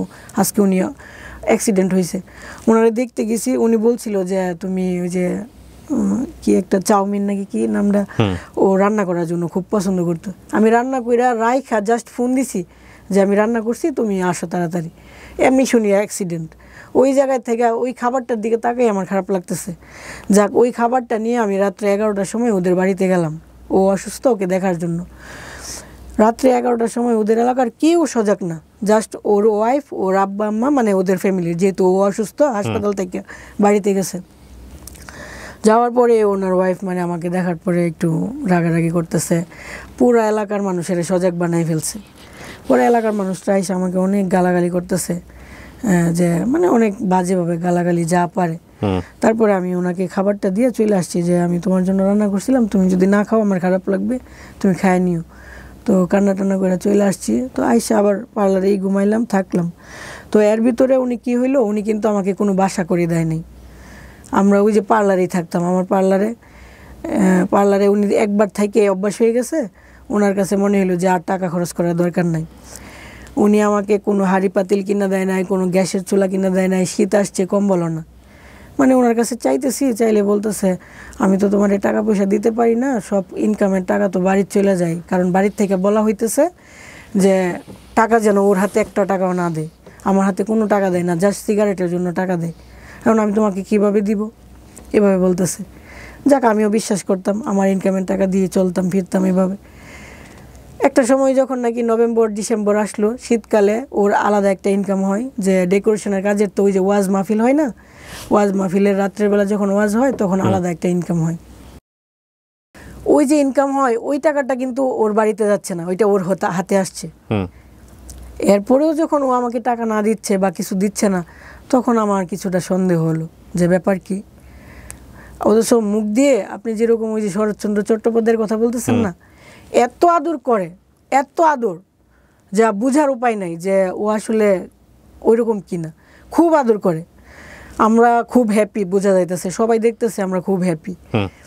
তখন থেকে বলতেছি না আমি আর সংসারটা করব না, বা আমার যে 5 লাখ টাকার কামিন আমি এটাও চাই না, আমি নিজে থেকে সইরা যাবো। এটা বলা মাত্রই মানে মারধরের একটা লিমিট ছাড়া মারধর। আমার এই গাল দুইটা মনে হয় আজকে 5 মাস যাবৎ মায়ের খাইতে খাইতে মানে অবস্থা খুব খারাপ, প্রচুর মারধর করে। মানে তুই চলে যাবি কেন, তোরে বিয়ে করছি, তুই আমার কষ্টের দিনে ছিলি, তুই আমার সুখের দিনে থাকবি। এতগুলো মারতেছে, মারের পরে যে এখান দিয়ে রক্ত বায়া পড়তেছে, ওই রক্তটা নিজেই চুষে খাইতেছে, আবার নিজেই আমাকে মেকআপ করাইতেছে, মানে আমার মন ভালো হওয়ার জন্য। আমাকে যে মারছে আধা ঘন্টা, এটা মুছে দেওয়ার জন্য আমাকে মেকআপ করায় যাতে আমার হাসি আসে। হাসি টাসি আসার পর এই তো হাসি দিছে, আরে বুঝার উপায় নেই, মানে মারতেছে আবার আদর করতেছে, এভাবে দিন কাটতেছে। মানে কিন্তু ওর পক্ষ থেকে আমি ওরে বুঝাইতাম, ধরো তোমার একটা আত্মীয় আমেরিকা থাকে, তুমি গরিব মানুষ, তখন তার মনটা তুমি কিভাবে জয় করবা? হয়তো তার জন্য কিছু শাকসবজি নিয়ে যাইবা, দেশি একটা মুরগি নিয়ে যাবা, এটাই তো। তুমি আমাকে তেমন কিছু দেওয়া লাগতো না, জাস্ট একদিন 100 টাকা আইনা বলবা, নেও তোমার গরিব জামাইয়ের 100 টাকা রাখো, তাহলে আমি খুশি হমু। কিন্তু এটাও কোনো দিন দেয় না। তখন আমার ব্যাপারটা অদ্ভুত লাগতেছে, কেন দেয় না? তার মানে কি সে চাইতেছে ওরে আস্তে আস্তে অত্যাচার করবো, ওর চলে যাবে, এরকমই তো। এরকম করতেছে, আবার মারে। একটা কিছু হইলেই কিছু বলতে পারি না, একটু 19-20 কথাটা একটু হইলো আবার মারলো, আবার আদরও করতেছে। বোঝার উপায় নেই। তো আমি বাড়ির চলে গেলে 10 মিনিটের ভিতরে যদি না আইসস, তোরে যে কী করুম, বুঝাইতেছে খুব প্রেম, আমাকে ছাড়া তার চলতেছেই না।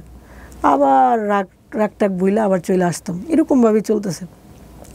এই করতে করতে ওর কিছু প্রতারণা আমার চোখের সামনে পড়লো। ও বিদেশ চলে যাবে আমাকে না জানায়, পাসপোর্ট টাসপোর্ট সব রেডি, একটা কিসের কাগজের জন্য যাওয়া হয় নাই। ও আমাকে আইসা বলতেছে, জানো আমি যে তোমার সাথে প্রতারণা করছিলাম, আজকে সব বলবো। আমাকে কী প্রতারণা? কই যে দেখো আমি বিদেশ চলে যেতেছিলাম, কিন্তু একটা কাগজের জন্য হয় নাই, আমি হয়তো বা সপ্তাহখানেকের ভিতরে চলে যেতাম। তখন আমি এমন কান্না শুরু করছি, বলতেছে একটা শুনেই কান্না করতেছো, আরও তো অনেক কিছু ছিল, থাক আর ওইগুলো বললাম না। তখন তো বুঝলাম যে মানুষটা আমার রেখা বিদেশ চলে যাব, মানে হচ্ছে ওই যে আমার 5 লাখ টাকা কাবিন দেওয়া লাগলো না, বিদেশ চলে গেলে আমাকে খরচ খরচা দিল না, একটা সময় তো আমি এইভাবেই চলে যাবো। ব্যাপারটা এরকম দাঁড়াইলো।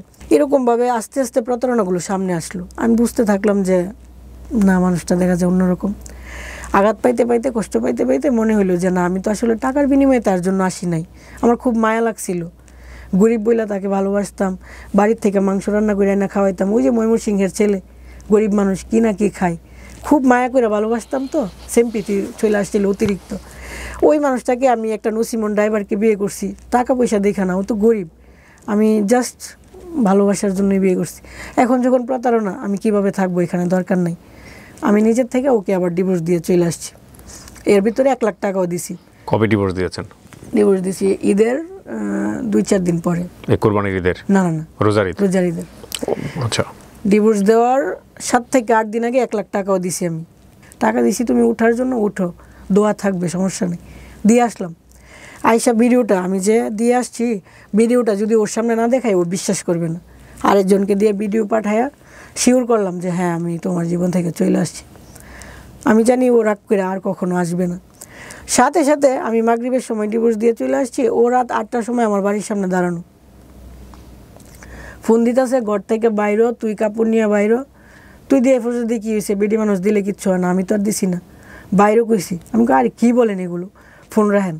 ফোন আর ধরতেছি না, টুস করে ঘরের ভিতর ঢুকে গেছে। আমার বোন এখানে বসা, আম্মা বসা, আম্মা আব্বার সাথে ঝগড়া করে, আব্বা নাই, আম্মার সাথে আমার বোনের সাথে ঝগড়া টগড়া করে, এই আপনার মেয়েরে কি আমি দিছি? হ্যাঁ, আপনার মেয়ে ডিভোর্স দিয়ে পড়ছে, আমি আপনার মেয়েরে নিতে আসছি। বুঝাইতেছে খুব ভালোবাসা। আমার আব্বা আমার মাও ভাবতেছে হ্যাঁ, ছেলেটা যেহেতু এত কিছুর পরে আসছে, তার মানে মনে হয় সংসার করার জন্যই আসছে। ও আমাকে বললো আগামী শুক্রবারে আমরা বিয়ে করবো। 2-3 দিন পরেই শুক্রবারে বললাম আজকে না, বলে মূল্য আনবেন, বলতেছে আজকে তো টায়ার্ড, আচ্ছা অন্যদিন। তখন মনে হইলো কি যে প্রতারণা করতেছে মনে হয়।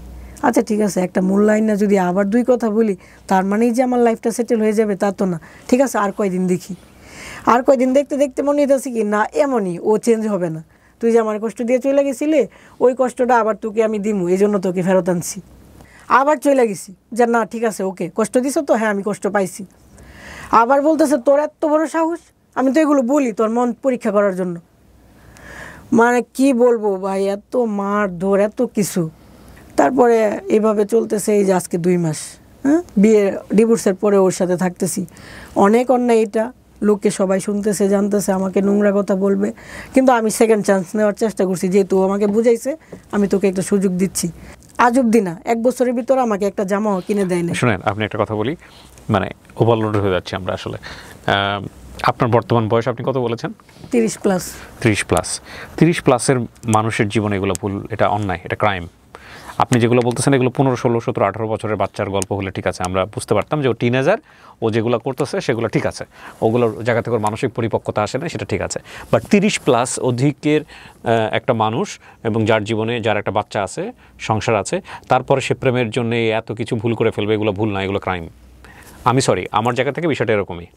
আপনি ধরেন এসে গল্পটা বলে গেলেন, তো ছেলেটা আপনাকে এটা করেছে, ওটা করেছে, ওটা করেছে, এটা করেছে, ওই ছেলে যদি এখানে বলতো, ওই ছেলেও আপনার এগেইনস্টে 100টা কথা বলতে পারতো। ঠিক আছে, গল্প যখন বলে এখানে কেউ একজন, গল্প যখন এখানে কেউ একজন বলে, তখন সে মনে করে যে আমি হচ্ছি পৃথিবীর সবচেয়ে ভালো মানুষ আর বাকি যারা সবাই অপরাধী। এটা নিয়ম, মানে গল্পের জায়গাটা থেকে এরকমই হয় বলা, কিন্তু গল্পটা কখনো এরকম না, গল্পটা দ্বিপাক্ষিক। অবশ্যই তার কথা আছে। আর দ্বিতীয় কথা হচ্ছে যে আমি ধরে নিলাম যে যদি আপনি যা বলছেন সবই সত্য যদি হয়, তারপরেও আপনি এই যে বর্তমান যাকে বিয়ে করেছেন বা বিয়ে করে ডিভোর্স দিয়েছেন বা ডিভোর্স ছাড়া যেভাবে থাকছেন, হোয়াট এভার ইট ইজ, এই সংসারের যে ভুলটা, এই ভুলের সমস্ত ক্রেডিট আপনার। জি জি, এটা অবশ্যই আমার।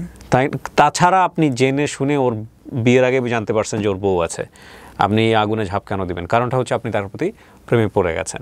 প্রেমে পড়তেই পারেন হয়তো বা সেখানে মন আসছে যে কারণেই হোক হয়েছে, কিন্তু প্রেমে পড়া আর বিয়ে করে জীবনে সিনেমিনি খেলা এটা এক জিনিস না। শোনেন, আমি আমার এন্টায়ার লাইফে অনেক গল্প প্রচার করেছি এই রকমের। বিষয়টা এরকম না যে আসলে কাউকে জ্ঞান দেয়া এই গল্প নিয়ে বা এরকম কোনো কিছু করা। আমাদের সংসার জীবনের অনেকেই আমরা হ্যাপি না, অনেকেই অনেক ধরনের অভিজ্ঞতার মধ্য দিয়ে যাই, বাট যারা বিভিন্ন রকম, দেখুন আজকে যে আমাদের যেই বোনটি আজকে এখানে এসছে, ওর নাম হচ্ছে সুমা।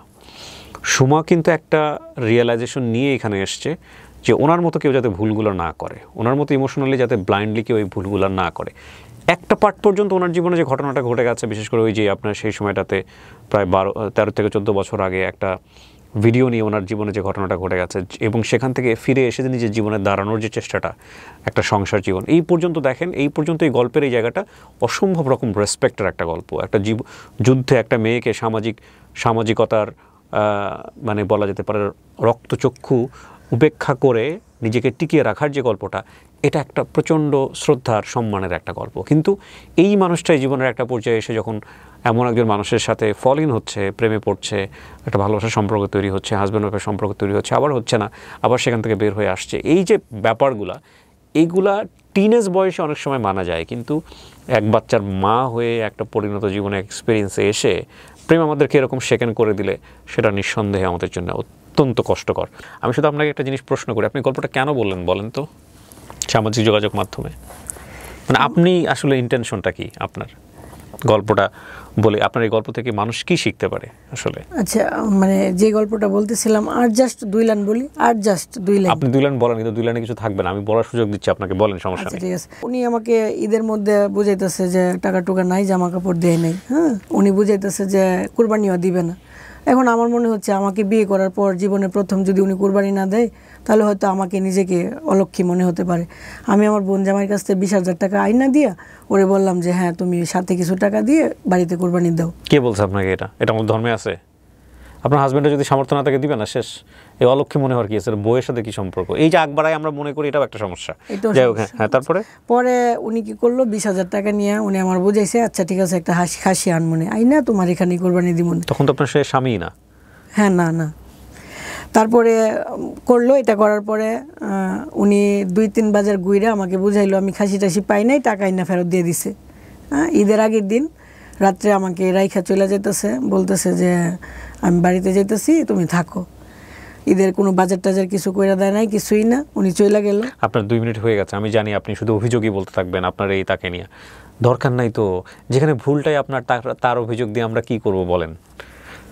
এখানে কিন্তু আগাগোড়ায় ভুলটাই আপনারই, আপনি সেটা স্বীকার করেন? হ্যাঁ হ্যাঁ, অবশ্যই। যদি স্বীকার করেন তাহলে মূল কথা হচ্ছে যে ঘরের দরজাটা বন্ধ থাকার কথা ছিল, সেই ঘরের দরজায় এমন একজন এসে টকটক করছে, আপনি জানতেনই সে ঘরের মধ্যে ঢুকলে সে একটা ক্রাইম করবে। সে ঘরের মধ্যে ঢোকা মানে হচ্ছে আপনার ঘরটাকে নষ্ট করে দেওয়া, ছিন্ন বিচ্ছিন্ন করে দেয়া। আপনি এটা জানতেন দরজাটা খোলার আগে। এরপর যদি আপনি দরজাটা খোলেন, সেই অপরাধটা কি আপনার না ওর? আপনি আমার জাস্ট এই প্রশ্ন পুরাটাই আমার। আপনার না? তাহলে আর ওকে অভিযোগ দিয়ে লাভটা কি? ওর বিরুদ্ধে আর বলে লাভটা কি?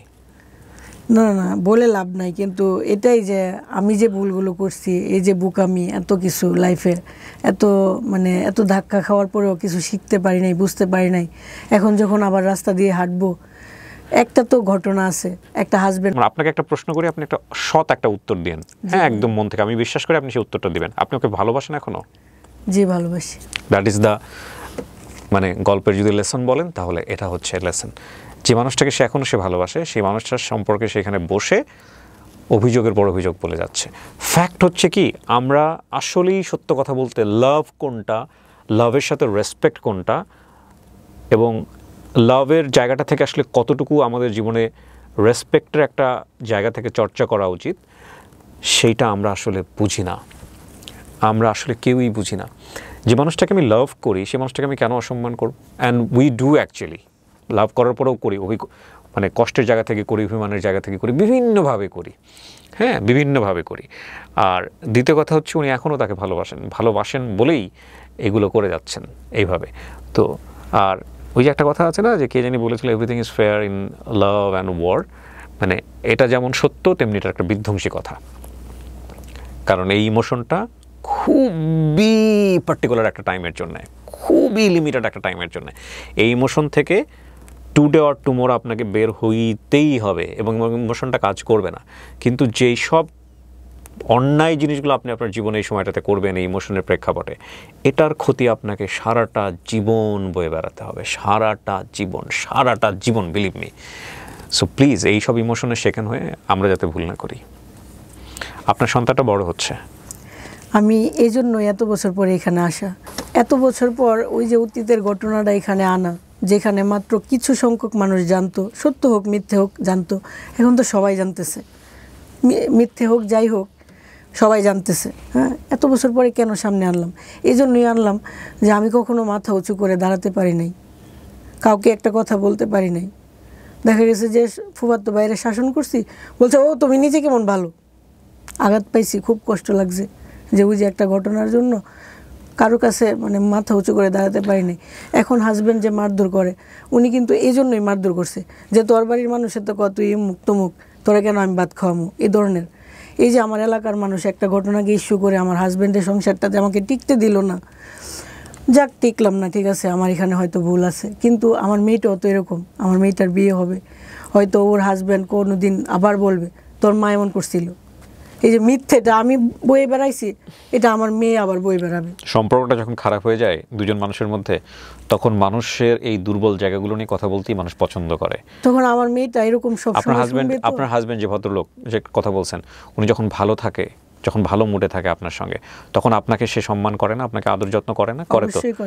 ঠিক তখনই মানুষটার যখন মেজাজটা বিগড়ে যায়, তখনই সে পুরো একদম জঙ্গলি জানোয়ারের মতো হয়ে যায়, রাইট? এখন কথা হচ্ছে কি, এই দুইটা জায়গার মধ্যে ব্যালেন্স রাখাটা খুব জরুরি। আমরা সেটা করি না। আমাদের কাছে মনে হয় যে ঠিক আছে, আমাদের একটা পাত্রে আমরা খাচ্ছি, এবং এটা কিন্তু এটাও কিন্তু আমরা দেখবেন যে বায়োলজিক্যালভাবেই কেন জানি আমরা পাইছি। মজার বিষয় হচ্ছে, আমরা একটা পাত্রে খাচ্ছি এবং এই পাত্রটা যেটাতে আমরা ওই পাত্রেই দেখা গেল মানে এক ধরনের ভমিটিং করে চলে যাচ্ছে, এরকম একটা অবস্থা। আমরা ব্যালেন্স রাখতে পারি না এবং আমরা মনে করি না যে নেক্সট এই জিনিসটা আমার প্রয়োজন। হ্যাঁ, বিশেষ করে আমি যখন ইমোশনালি একটা মানুষের প্রতি ফল করছি, তুমি ছাড়া আমার পৃথিবীতে আর কেউ নাই, তুমি ছাড়া আমার চলবে না, একদম দুনিয়া উথাল পাতাল হয়ে যাচ্ছে। আবার যখন অপছন্দের তালিকায় চলে যাচ্ছে মানুষটা, ওর চেহারার দিকে তাকাবো না। এই দুটোর মধ্যে ব্যালেন্স করাটা খুবই জরুরি, এবং ব্যালেন্স হয় না বলেই জীবন কখনো কখনো খুবই সুন্দর, কখনো কখনো মারাত্মক অসুন্দর। ওই যে আপনি তো আপনার একটা হাজব্যান্ডের সংসার করে আসছেন, যার শরীরটা পচে গেল, মারা গেল, উনি তো আপনার কাছে অসাধারণ একটা মানুষ, তাই না? অবশ্যই সারা জীবন তাকে আপনি রেসপেক্ট করে যাবেন। প্রেম যতই থাকুক না কেন, ইমোশন যতই থাকুক, যত লাভই করেন না কেন, আপনি বিয়ের ক্ষেত্রে কখনোই ভুল সিদ্ধান্ত নেওয়া উচিত না যৌক্তিকভাবে। এটা আপনি বলবেন কি বলবেন না বলেন? জি অবশ্যই।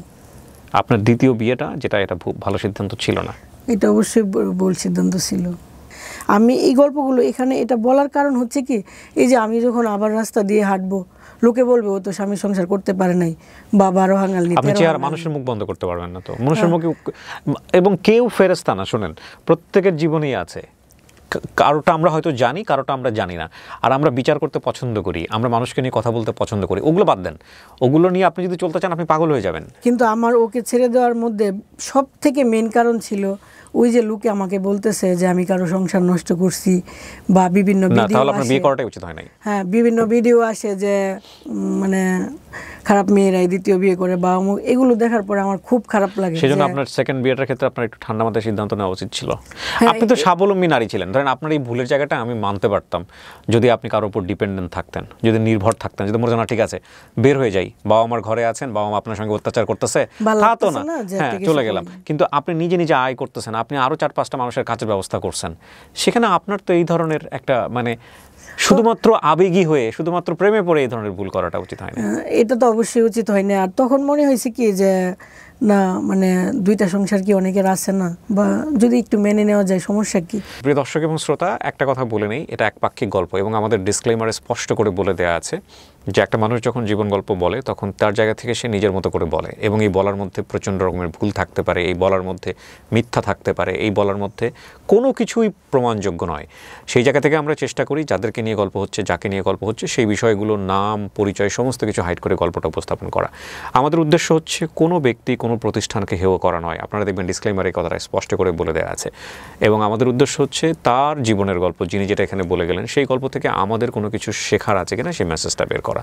আজকের এই জীবন গল্পের দুটো দিক, একটা হচ্ছে আমাদের সমাজে নারীরা বিভিন্নভাবে নিগৃহীত হয়, এবং বিশেষ করে যে সময়ের গল্প বলেছে সেই সময় এরকম ঘটনা কিন্তু অনেক ছিল, যে একটা ছোট্ট ভিডিও ফুটেজ বের করে দিয়ে তাকে সামাজিকভাবে বিভিন্নভাবে হেয় করা, এবং সেটার কনসিকোয়েন্স কত বড় হতে পারে, লেখাপড়া বন্ধ হয়ে যাওয়া, অনেকে সুইসাইডের মতো ঘটনাও বেছে নেয়, সেই একটা অধ্যায়। তারপরে নিজের জীবনে ঘুরে দাঁড়িয়ে সুন্দর একটা জীবন, এবং তারপরে এসে ইমোশনালি ফল ইন হয়ে নিজের জীবনটাকে এলোমেলো করে ফেলা। এবং এই জাতীয় সম্পর্কে শুধুমাত্র ইমোশনালি ফল ইন হয়ে জড়িয়ে যাওয়া মানে হচ্ছে পুরো জীবনটাকে নিয়ে জুয়া খেলা, এবং সেটা না করাটাই উত্তম। আজকের এই গল্প থেকে যদি আমরা এতটুকু শিখতে পারি তাহলে আমরা বলবো যে আমরা সাকসেস হয়েছি। অনেক ভালো থাকুন। আসসালামু আলাইকুম।